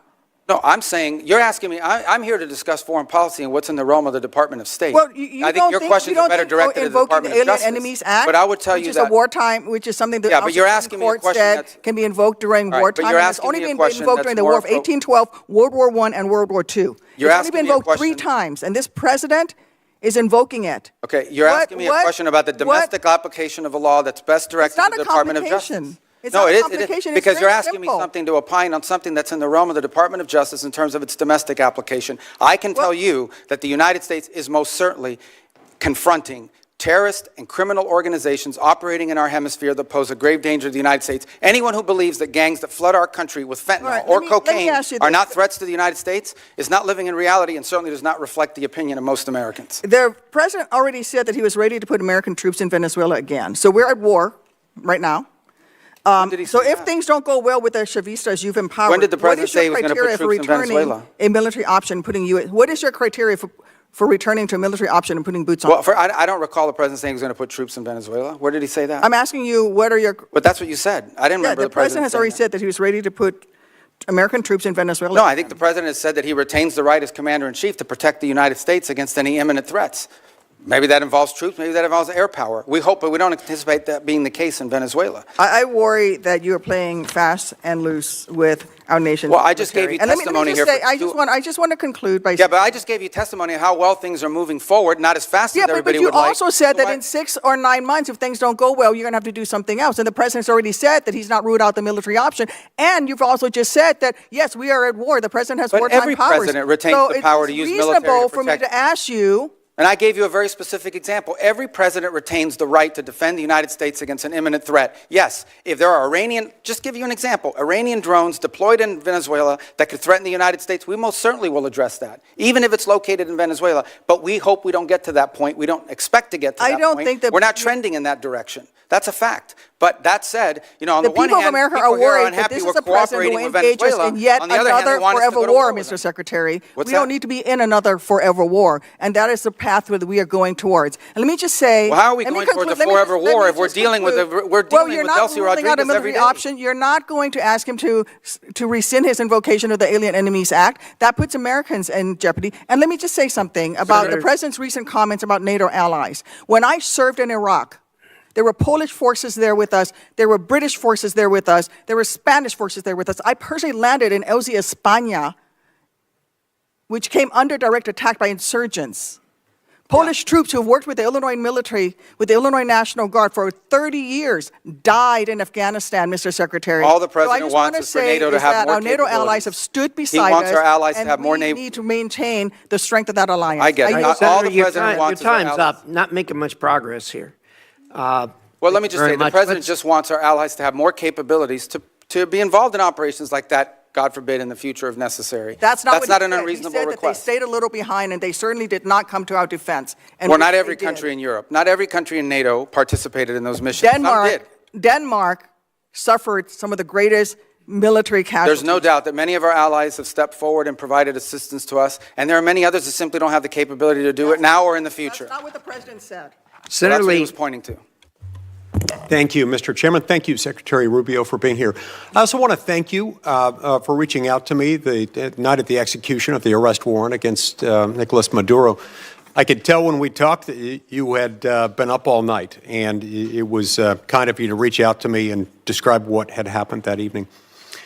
I've long been a believer in the fact that the United States has been abundantly blessed by geography. God and nature's God have blessed the American continent with two vast oceans, one to our east, one to our west, that have protected us from the old powers of other parts of the world. We should use those to our advantage. At times in our past, we have somewhat neglected the Western Hemisphere in recent decades, and I'm pleased that you and President Trump have been refocusing on the Western Hemisphere. As we look at burden sharing in other parts of the world and pivot some of this focus back to our own hemisphere, tell me what that looks like. Tell me what it looks like to orient some of our burden sharing toward our own hemisphere. Well, I think you're seeing some of it now. Look, our hope is eventually not to have a military presence of the kind you've seen in the Caribbean to deal with this very acute matter. But the truth of the matter is that it was surprising in the first place, right?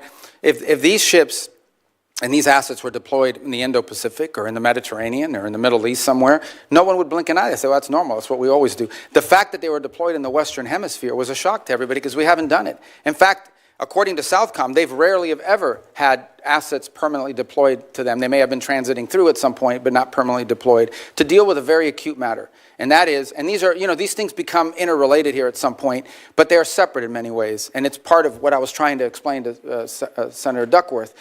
We have a real reality in our region of these transnational criminal terrorist organizations that in many cases possess weapons that you ascribe to a nation state, not to a gang, who pose a grave threat to the national security of the United States, but also to the stability of the region. If you walk through the region, what is the primary threat in Colombia? Transnational criminal organizations. What is the threat to Mexico? What is the threat to the Caribbean basin? These groups have to be confronted.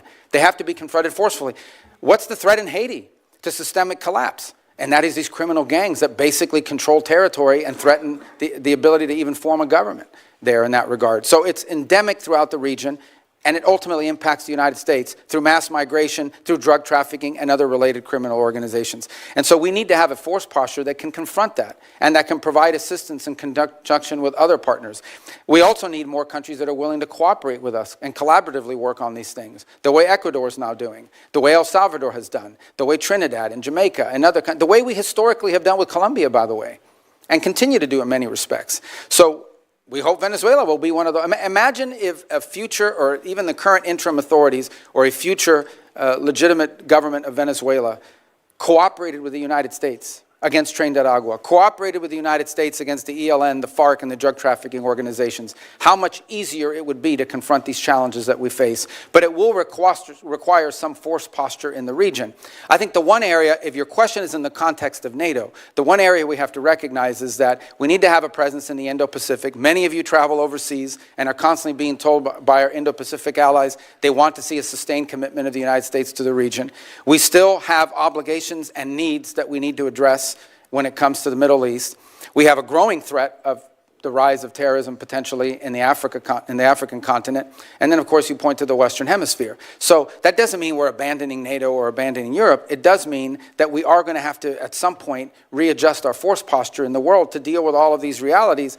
And as a result is why I keep making the point, the stronger our allies and more capable our allies in NATO are, the more flexibility we'll have to do that. We'll still be there with our assurances. We'll still be there with our presence. We'll still have some of the largest military deployments in the world will be in Europe with our allies.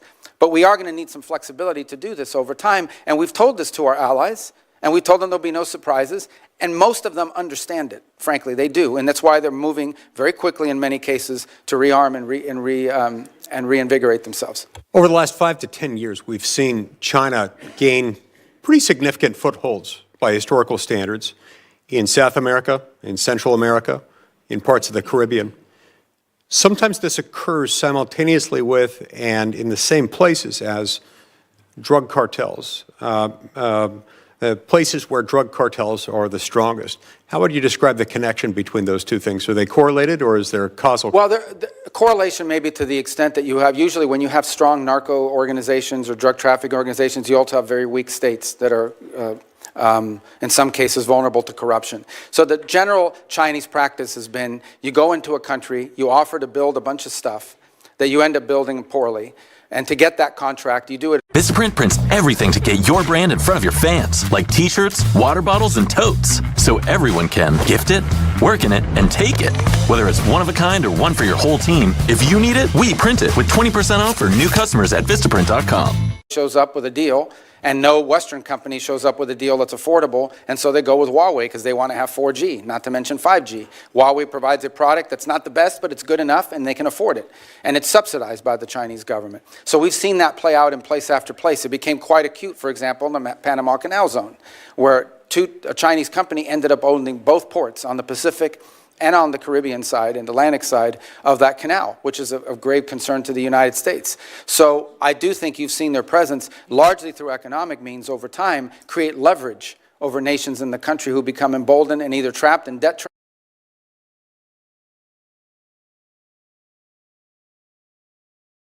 include rare earths, and critical minerals, energy, and infrastructure. Senator Schatz. Thank you. Thank you, Chairman, Ranking Member. Secretary, good to see you again. I want to ask about the oil. Under U.S. law, funds received by the government must be deposited with the Treasury. Earlier, you testified that the funds are being held short-term in Qatar and then will move to a Treasury-blocked account. What is the statutory authority for the administration relying on Qatar to hold the funds? It's not our funds. The funds are in an account that's owned and signed. It's an account that belongs to Venezuela, but it has U.S. sanctions as a blocking mechanism on it. And one of the primary reasons why it was in a third country initially, until we could create the mechanism to move it to a U.S. presence, is twofold. One, we have an issue we're working through on recognition. What is exactly, you have to recognize a government, but we don't recognize this government. We recognize the 2015 National Assembly. So we have to find some creative way legally to meet that standard. The other is, frankly, creditors. If any of that money touched a U.S. bank, even if it was an account in the name of the Venezuelans, it would immediately be seized upon by a number of creditors who eventually we'll have to take care of. But in the short term, that would impede the ability of the Venezuelan authorities to receive the funds they need to operate. So do you have the, I mean, this is what I'm trying to get at, right? Either it's American money, in which case it's subject to the Miscellaneous Receipts Act, and there are all kinds of things that attend to that. You're saying it's Venezuela's money, but it does sound like, according to the EO, according to the president's statements, you are in charge of that money. What authority are you relying on to be in charge, almost in a sort of receivership kind of arrangement of how funds are both received and expended for a foreign country? Like, wouldn't you have to come to Congress to establish that kind of relationship? Well, no, because the money never enters our hands. We only control the disbursement of the money. We don't control the actual money in the sense of like it comes into our bank account. Do you think that you have somewhere in the statute or the Constitution the authority to control disbursements of a foreign country? Well, they've agreed to this. And that's the key. They've agreed to this arrangement in which the sanctions that are placed on this oil is what blocks its distribution. So we've agreed to release sanctions and allow the disbursement of the funding as long as they're spending it in a certain way. So understand it's novel, but but it's the best we could come up with in the short term Is there to a ensure that they're... written, is there a written agreement that memorializes Yes, this? and yes, I believe there is, and there will have to be one most certainly once we transition that to U.S. accounts. Secretary, my understanding is the committee doesn't have this agreement. Well, I can... If we do or we don't? Yeah. We do And you not probably have that? wouldn't because it's a Treasury matter. Treasury's handled it, but I can most certainly talk to Treasury about providing you the information. Also, you're the National Security Advisor, so you do have a role here in coordinating between the department. So it's not just like you can punt this to Treasury. Yeah, I just didn't bring the document with me. I got it. Okay. I just want you to land it and get it to the committee because, look, you're being transparent. I think this is novel. I think it's funky. I think it may not even be permissible, but I don't know until I see the document. And I'd like you to just land it for us, if that's all right. Yeah, no, like I said, and by the way, by the time I get it to you, hopefully we won't even have that account anymore. It'll be in a bit more traditional, where we can use our sanctions as leverage on how the money's being spent. I'm just going to move on to a couple of other issues. Your comments that Havana should be concerned about the Maduro operation is fueling speculation that this administration will turn its sights to Cuba next. Will you make a public commitment today to rule out U.S. regime change in Cuba?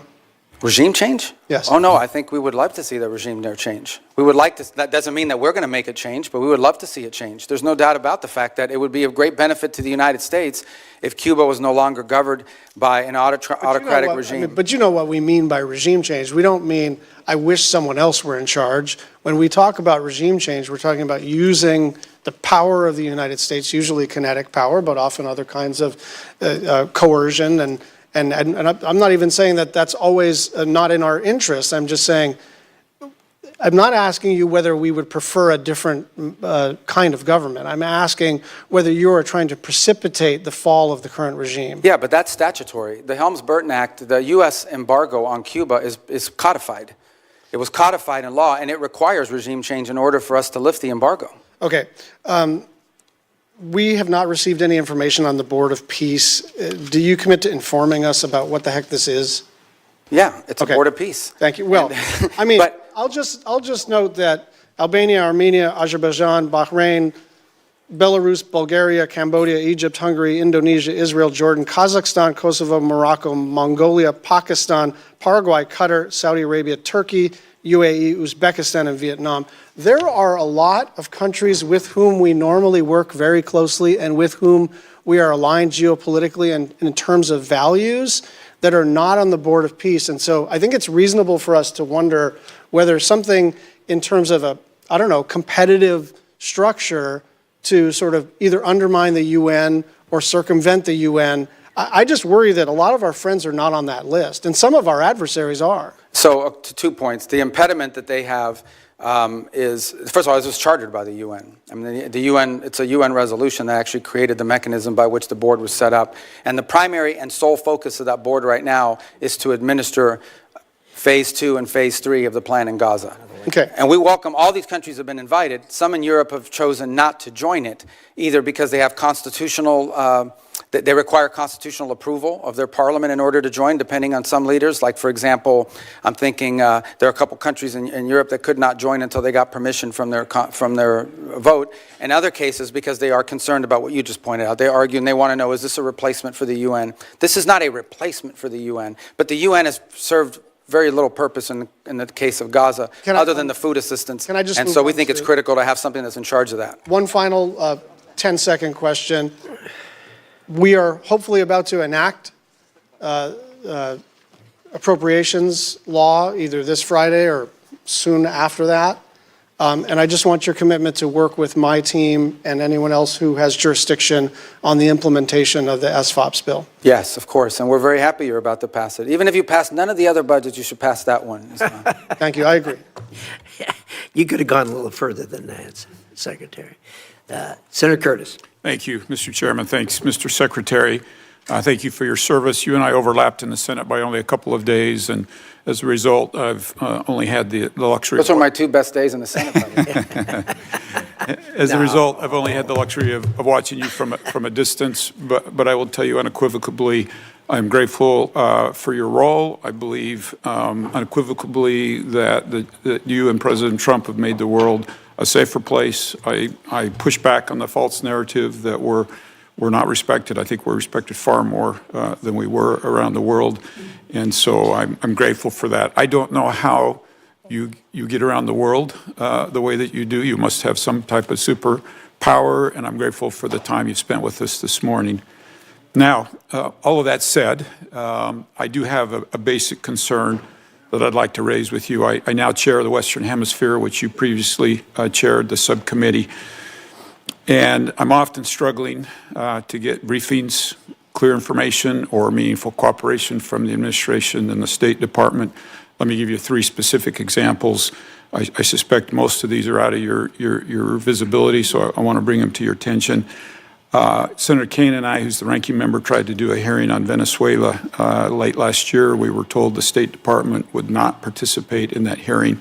I'm trying to put together a hearing right now on the prioritization of the Western Hemisphere, which I think would be very helpful to the administration, and we're struggling to get the State Department to participate in that. I couldn't get a briefing on the drug boat operations until the Kaine War Power Resolution, and then all of a sudden we got a briefing, but I didn't get that because I was the chair of the Western Hemisphere. And I want to be clear, I support what's happening with Maduro and what's going on there, but I do think the administration could get Congress to be a better partner by informing us better. And from my perspective, I'm struggling to see that, and I would ask you, if you were the chair of the Western Hemisphere, would you be okay with that from the reaction like that from the State Department, and what would you suggest I do? Yeah, no, look, I think one of the challenges we face, particularly on Venezuela, on the prioritization on the Western Hemisphere, you'll get that briefing. I don't know why they said you haven't been able to get it, but we can figure that out pretty quickly. But I would say both on Venezuela and the drug boat operation, here's the challenge that we face. This is a committee, as you said, I was there for many years, that has oversight over the State Department.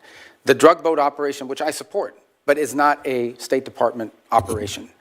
I think now that I'm here testifying with you, there's a lot of State Department involvement in the issue of transitioning and all the projects that we're doing in Venezuela. But everything that led up to that point was not primarily within the jurisdiction of the Department of State. These were Department of War and Department of Justice operations that were ongoing. And so for us, the struggle in those cases would be to provide you witnesses that could say anything meaningful on a topic that was largely from an interagency perspective in the realm of other agencies. Now, if you were in some of the other committees, I don't know if they've got those hearings, those that perhaps can tell you that are on armed services and the like. So I think that was the struggle both in December with a hearing on Venezuela policy, and again now and with the drug boat one. On the issue of the broader context of our priorities in the Western Hemisphere, I think that's something we most certainly can and will provide because it features prominently in our national security strategy. And I think we have a lot of good stories to tell about the Western Hemisphere. I'll just be clear, we haven't even been able to get that from the State Department. To get what? Help on a hearing for... No, you'll get it. You'll get it. Okay. Would love to have your commitment moving forward that we could have that type of cooperation at the Western Hemisphere. Yeah, I just got to make sure that the people were... Look, I don't want you to have a meaningless hearing. If you're asking about something that's not in our... It's like having a hearing on agriculture in front of the State Department. We have limited involvement because from an interagency perspective, in the case of the drug boats and Venezuela, at the time you requested, this was primarily a Department of War function. And so, but in the case of the priorities on the Western Hemisphere, that will happen. Okay. We look forward to doing that. Let's move on. You mentioned Russia, China, Iran a little bit earlier. I'm very concerned, as you are, about their influence in the Western Hemisphere. If we put Venezuela aside for just a moment, can you talk about where we're seeing the influence, particularly of China, in the Western Hemisphere, and what progress we've made or what we need to be thinking about? Well, China specific?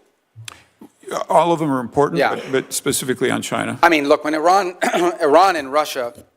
In Iran, their primary foothold in the region was Venezuela. Let me just put that up front. And it involved more than just selling weapons and all this other stuff. I mean, in many cases, there's clear evidence now that they were providing passports, Venezuelan passports with false identities to people who operated on behalf of both Iran and Hezbollah.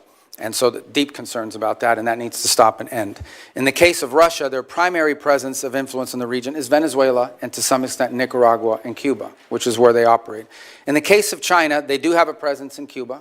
They have this debt relationship with Venezuela where they were basically taking Venezuelan oil as payment on debt, and then they were reselling it at a huge profit because they were buying it on discount.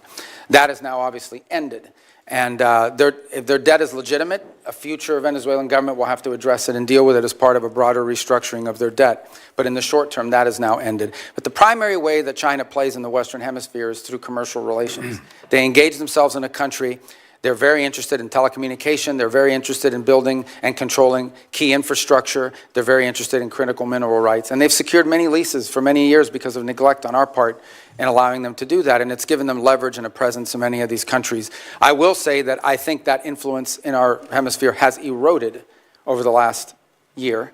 For example, Panama left the Belt and Road Initiative. We have new leaders in Chile, in Peru, in Paraguay, in Chile and in Honduras that have expressed a strong desire to realign with the United States and our priorities. And we have great relationships with Argentina, Paraguay, and other countries in the region who are also very cooperative. And we've had great cooperation from the Panamanian authorities as well, including a case before the Supreme Court. I don't know if the final has been submitted that could lead to the eviction and removal of a Chinese-controlled company that controlled both ports at the Panama Canal. Thank you. I wish we had more time. I'm out of time. I yield. Thank you. Senator Van Hollen. Thank you, Mr. Chairman. Mr. Secretary, I want to discuss corruption in the White House and its intersection with our foreign policy. The President and his family have used the office of the presidency to pocket $1.4 billion plus since he was sworn in. A New York Times analysis entitled "Trump's Plundering of America" indicates that some of that is a result of the president selling corruption here at home, but much of it relates to the president selling out U.S. interests overseas to make a killing for his family, including giving away sensitive U.S. semiconductor and AI technologies to the UAE, while the UAE pumped $2 billion into one of the Trump family ventures.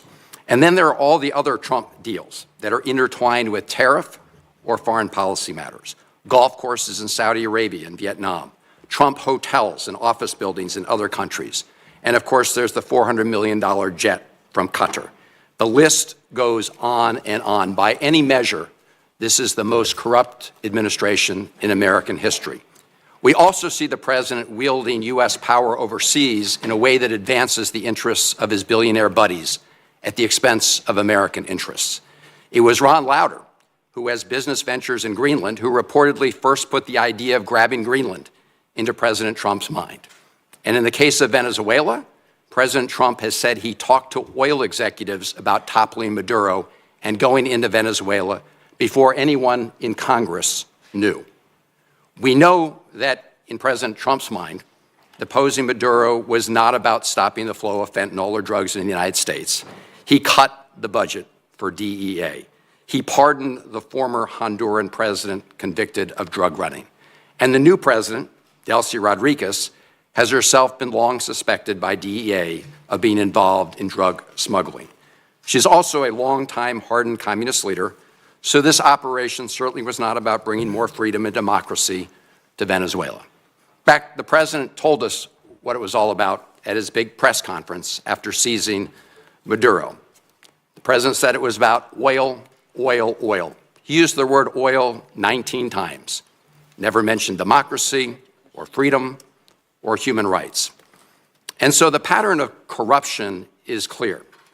Now, President Trump has said publicly that he had communications with folks from the oil industry about going into Venezuela before anyone here in Congress was notified. Mr. Secretary, simple yes or no question. Were you with President Trump during any of those conversations he had with people with oil interests in Venezuela about the possibility of deposing Maduro? That's not a simple yes or no question, but I can answer it quickly, and that is the president always elicits opinions from all sorts of people, including, for example, Chevron has an active license in Venezuela. They operate in Venezuela. They've been doing so even when the sanctions were in place. So of course you would ask Chevron, what is your opinion of Delcy Rodriguez? What are your opinion of their economy and of their prospect? But the notion that somehow the president authorized this challenge at the urging of oil executives is absurd. That never happened. Mr. Secretary, I'm asking whether you were with the president. That never happened. Harmony is home. I love telling people welcome home. I said you can stop running. You don't have to drink and drug ever again if you don't want to. I didn't feel I was home anymore in my addiction. I didn't feel home in my body, in my family, community, work, and not even in this world. This is a place of healing, compassion. It's a magical mountain. It truly is. And you're here to start dancing again with life and to heal.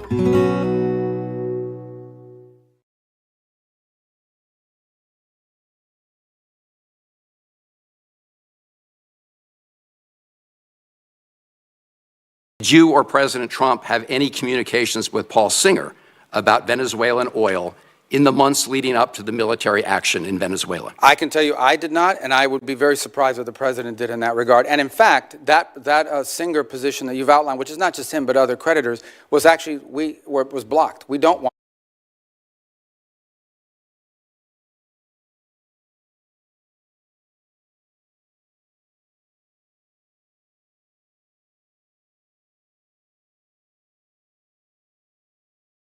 There's also Vitol. They've been given a license for Venezuelan oil worth about $250 million. Vitol's senior partner, John Addison, gave $6 million to the Trump-aligned PACs in the last cycle.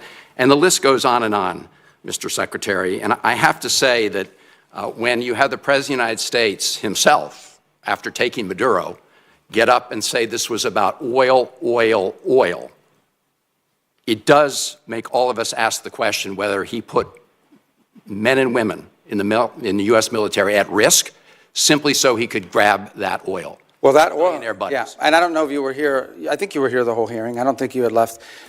Number one, the only reason why we use Trafi and Vitol is simply because in the short term, we had to move 50 million barrels of oil that were stuck. And Venezuela needed to turn that into cash so that they wouldn't have systemic collapse. And the fastest way to do it in the short term is for the traders to do it because that's in the business that they're in. That is not the permanent structure. The permanent structure we want to see is a normal oil industry where it's sold directly. You know, companies have licenses down there, they have an arrangement to pay royalties, and they move the oil directly to their refineries or sell it in the global market, not through middlemen. Yeah. The only reason why they were used in this instance is because we had an acute short-term problem, which is how do we provide funding from their own revenue, not ours, to keep their government afloat. So in essence, we allowed Venezuela to use their own oil to generate revenue to pay teachers and firefighters and police officers and keep the function of government operating so we didn't have systemic collapse. But that system with those traders, that is not the long-term plan here at all. My only point, Mr. Secretary, is those folks who gave a lot of money to the Trump campaign have done very well as a result of what's happened. Thank you. Thank you. Senator Daines. Secretary Rubio, good to have you up here. I just returned from India, had a chance to visit with leadership there as well as spend time with our new ambassador, Sergio Gore. He's off to a great start and very profitable visit. Hope to debrief in it soon, if I might. By the way, I think if we were to pick an MVP of the West Wing, Secretary Rubio, my vote's for Marco Rubio. So we have a lot of MVPs, don't we? I know you do. I know you do. But we get a vote on one. I think you've done a great job of this first year. Very proud to claim my former colleague and now our Secretary of State. Secretary Rubio, as you've noted, there are numerous reasons and good reasons why the U.S. is the arbiter of Venezuelan petroleum sales. With the new export sales framework, the Venezuelan government is now looking to other options to reimburse some of our adversaries, Iran, Russia, as well as Iran's proxies, to include petroleum byproducts, which contain valuable minerals and so forth, Flexicoke. Has the administration considered expanding the export controls to additional petroleum byproducts? Well, I'm sure we would, except that I can tell you a couple things that are happening. They have, in essence, represented to us, and we have seen in action in the work that they're doing directly with Secretary Wright, who's handling this portfolio on a daily basis. He has a deep historic and career knowledge of this field, is that on all of these things regarding natural resources, their preference and their partner of choice moving forward will be the United States and Western companies, that's what they intend to do. As a point of example, and I said this earlier in the hearing, you may not have been here, today they used to get 100% of their diluent. You know, they have very heavy crude, and so it has to be mixed with light crude in order to make it, you know, refinable and movable. And they were getting 100% of it from Russia, primarily because of sanctions. They prefer to have ours. Why? Number one, it's closer. Number two, it's higher quality. Today, 100% of that diluent is coming from the United States. They were involved in a very complex gold market. in which they were mining for gold and silver, and it was being exported almost entirely through Turkey. And we believe the Iranians were using that as a laundering operation for themselves ultimately as well, potentially. And certainly we know that they had an interest in the oil industry as well. We are on the verge of a process in which that will be sold through U.S. markets in a legitimate way that won't go to finance and support. I think we'd like to apply that model to various things. But the end goal in all of this is, number one, not to spend any American money, and number two, for Venezuela to have a normal, legitimate economy that's not benefiting cronies, that's not benefiting corruption, and is not benefiting our geopolitical adversaries. So far, the interim authorities have expressed a desire to cooperate with us on all of these fronts. You identify an area you want to work with, they say yes, and we're making progress on all of it. We've faced no impediments to date in regards to expanding that relationship. Yeah, thanks, Secretary Rubio, thank you. And maybe we'll talk with Secretary Wright. We think there may be some workarounds in terms of what's happening there with some of these petroleum byproducts. We call it FlexiCoke, it has vanadium in it, and something we could talk with Secretary Wright, which absolutely would be something they're trading right now to our adversaries like Iran, Iranian proxies, as well as the Russians. But thank you, and we're off to a great start, as you say. We're playing a long game here, and you're playing it very, very well. I want to pivot now to EU energy. I chair the subcommittee here in this committee for Europe. Next, we're going to have a hearing. We're looking about having a conversation on EU regulations that are hindering energy security, that's benefiting now, of course, the Russians and hindering the development of alternative supply chains. Mr. Secretary, here's my question. As Russia continues its war in Ukraine, how important is it for Europe to develop a pro-energy posture to ensure they have energy security? Well, I would argue that one of the reasons why we have a war in Ukraine is because Russia thought they could get away with it because of how dependent Europe was on them for energy. And they felt there's no way the Europeans are going to come hard at us because they're too dependent on us for energy. So I think most certainly it served as a contributing factor to the war happening, among others, obviously. The second point is the point the President's repeatedly made. We love Europe. We want Europe to be strong. We share a lot of common bonds, both through history and culture and also through our alliances. And part of our concerns is that Europe is becoming increasingly vulnerable when it comes to their energy supplies. Increasingly vulnerable both for domestic economic growth, which will allow them to sustain investments in defense and be more reliable partners, but also vulnerable to Russian oil and other things of this nature. So we are concerned, though it's not our decision to make, we are concerned that EU policies in general are leaving Europe more vulnerable at a time when they should be getting stronger in their ability to resist pressure from both Russia and China. Secretary, thank you. And we hope to have that discussion next week at the subcommittee level. Last question is back to one of my favorite topics, back to Central Asia. We had a great dinner at the White House with the 5 Central Asian presidents that you were at, President Trump, as well as Vice President Vance. I had an honor to be there with you all. They're making a major shift right now in terms of having a closer diplomatic and economic relations with the United States. That all fits in part of the geopolitical puzzle, which relates to energy supply as well. Here's my question. How important is it that we end these Jackson-Vanik trade restrictions as it relates to our relationship with Central Asia? And for background here, Senator Murphy and I are co-sponsors of that bill. We hope to actually get this done and on the President's desk. It's an ancient Soviet-era restriction that is not relevant at all, but frankly is hindering our relationship with these important Central Asian. Yeah, no, we agree. We agree, and that, like I said, one of these areas that you've been focused on for a long time. Ambassador Gore, that, as you know, is in India, is also an envoy to these 3 countries, just came back from Tajikistan a couple days ago. So I think that absolutely we would like to see that because it would allow us to do even more. Yeah, great. Thank you. Chairman. Thank you. Senator Rosen. Thank you, Mr. Chair, Ranking Member, and thank you, Secretary Rubio, for being here. I'm going to get right into it because I want to build on Senator Van Hollen's line of questioning. President Trump pardoned the former Honduran president after he was convicted of trafficking roughly 400 tons of cocaine into the United States, cocaine that contributed to the deaths of tens of thousands of Americans year after year. Yet the President and his cabinet authorized a military operation to capture Nicolas Maduro in order to arrest him for virtually the same crime. So, yes or no, because I have a bunch of questions here. To the best of your knowledge, was Hernandez convicted of trafficking approximately 400 tons of cocaine into the United States? I'm not involved in the pardon process. I can tell you. No, I'm just asking if he... Yeah, but I don't do yes or no. I don't play games. This is not a game show. Do you know he was... Okay, so I'm just going to tell you he was... So I can answer your question because I know what you're getting at, but go ahead. He was convicted. I know. The President felt that he was unfairly treated. I can't give you much insight because I'm not involved in the pardon process. Would you not concede? Can you not understand how the American people and how the world are clearly going to be frustrated by the hypocrisy of this when one man is convicted and pardoned and another man captured, and how it undermines the United States' credibility on the world stage? But the difference is that, again, I can't opine on the specifics of his case because I wasn't involved in the pardon, but he was not a sitting office holder. He was not even the president of Honduras when that decision was made, either to convict him.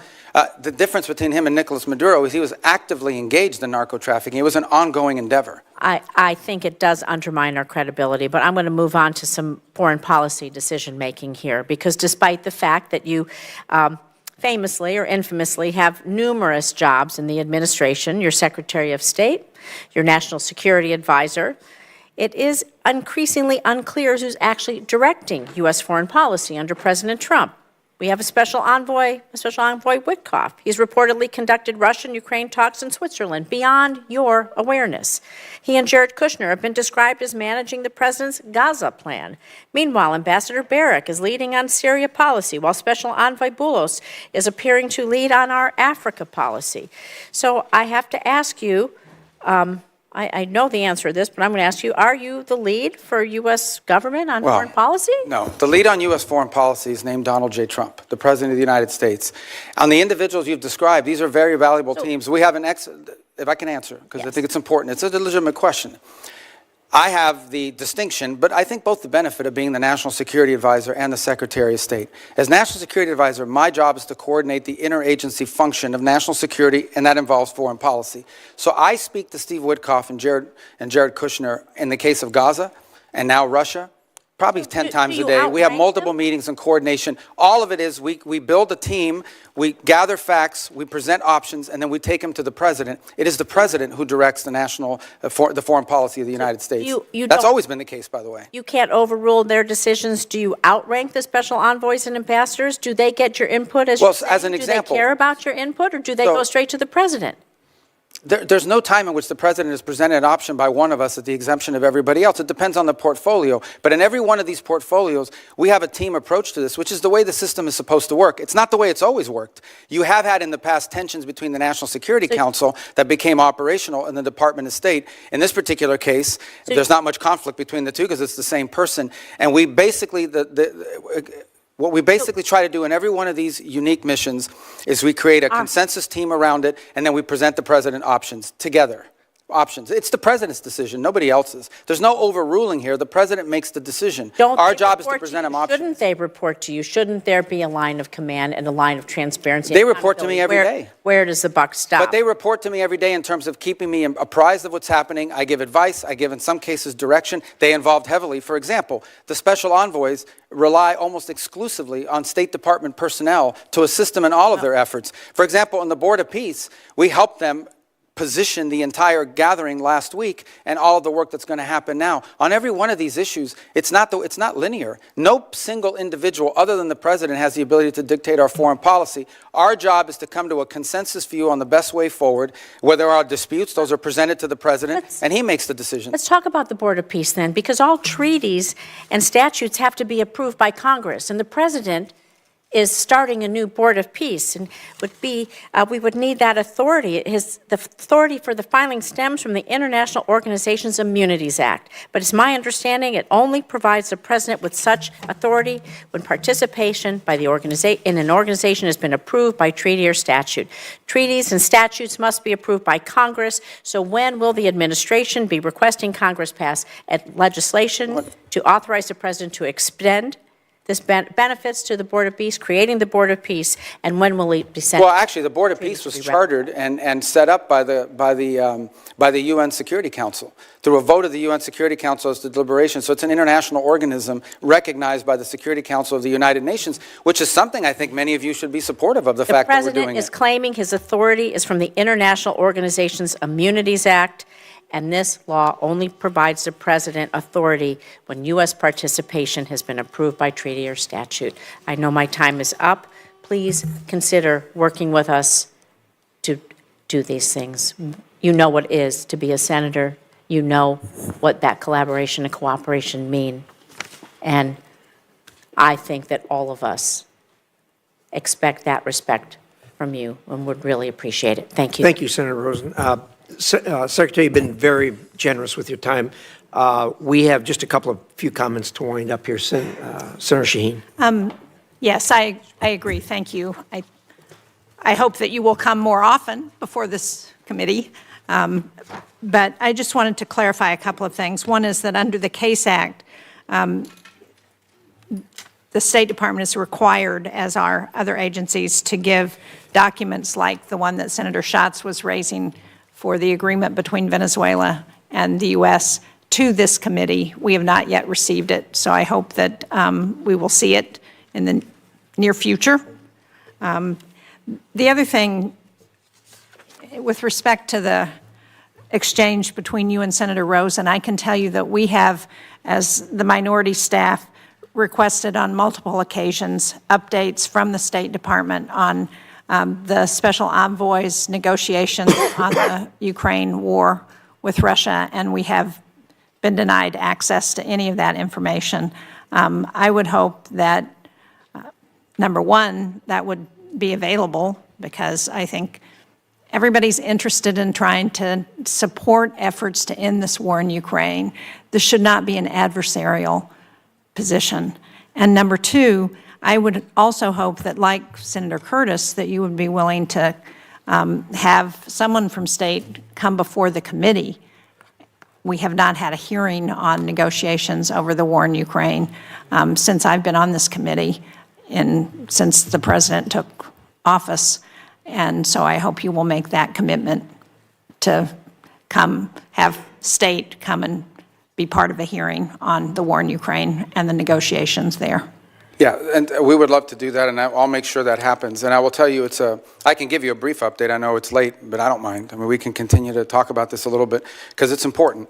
It's a very fluid situation, unfortunately. I mean, as you know, it's moving very quickly. My sense of it is that for the most part, I discussed the security guarantees piece, which was part of a meeting and efforts that took place in the early part of this year. I think the one remaining item remains the one you're all familiar with, and that is a territorial claim on Donetsk in particular. And I know there's active work going to try to see if both sides' views on that can't be reconciled. It's still a bridge we haven't crossed. It's still a gap. But at least we've been able to narrow down the issue set to one central one. And it will probably be a very difficult one. But nonetheless, it's one that work is going on. There was a meeting late last week in the UAE, which I think for the first time in many years was trilateral, involved the U.S. presence. Jared was there and Steve Witkoff were there, along with representatives of Russia and Ukraine. They were going to follow up talks again this week in that regard, bilateral. There might be a U.S. presence, but it won't be Steve and Jared. And we continue to try to move that forward. I want to speak in frankness with you. Some of this stuff that's being talked about, it's easier for the parties engaged to find flexibility on some of these matters if they're not being deliberated in the public on a... Breaking. According to GHF, Gaza humanitarian...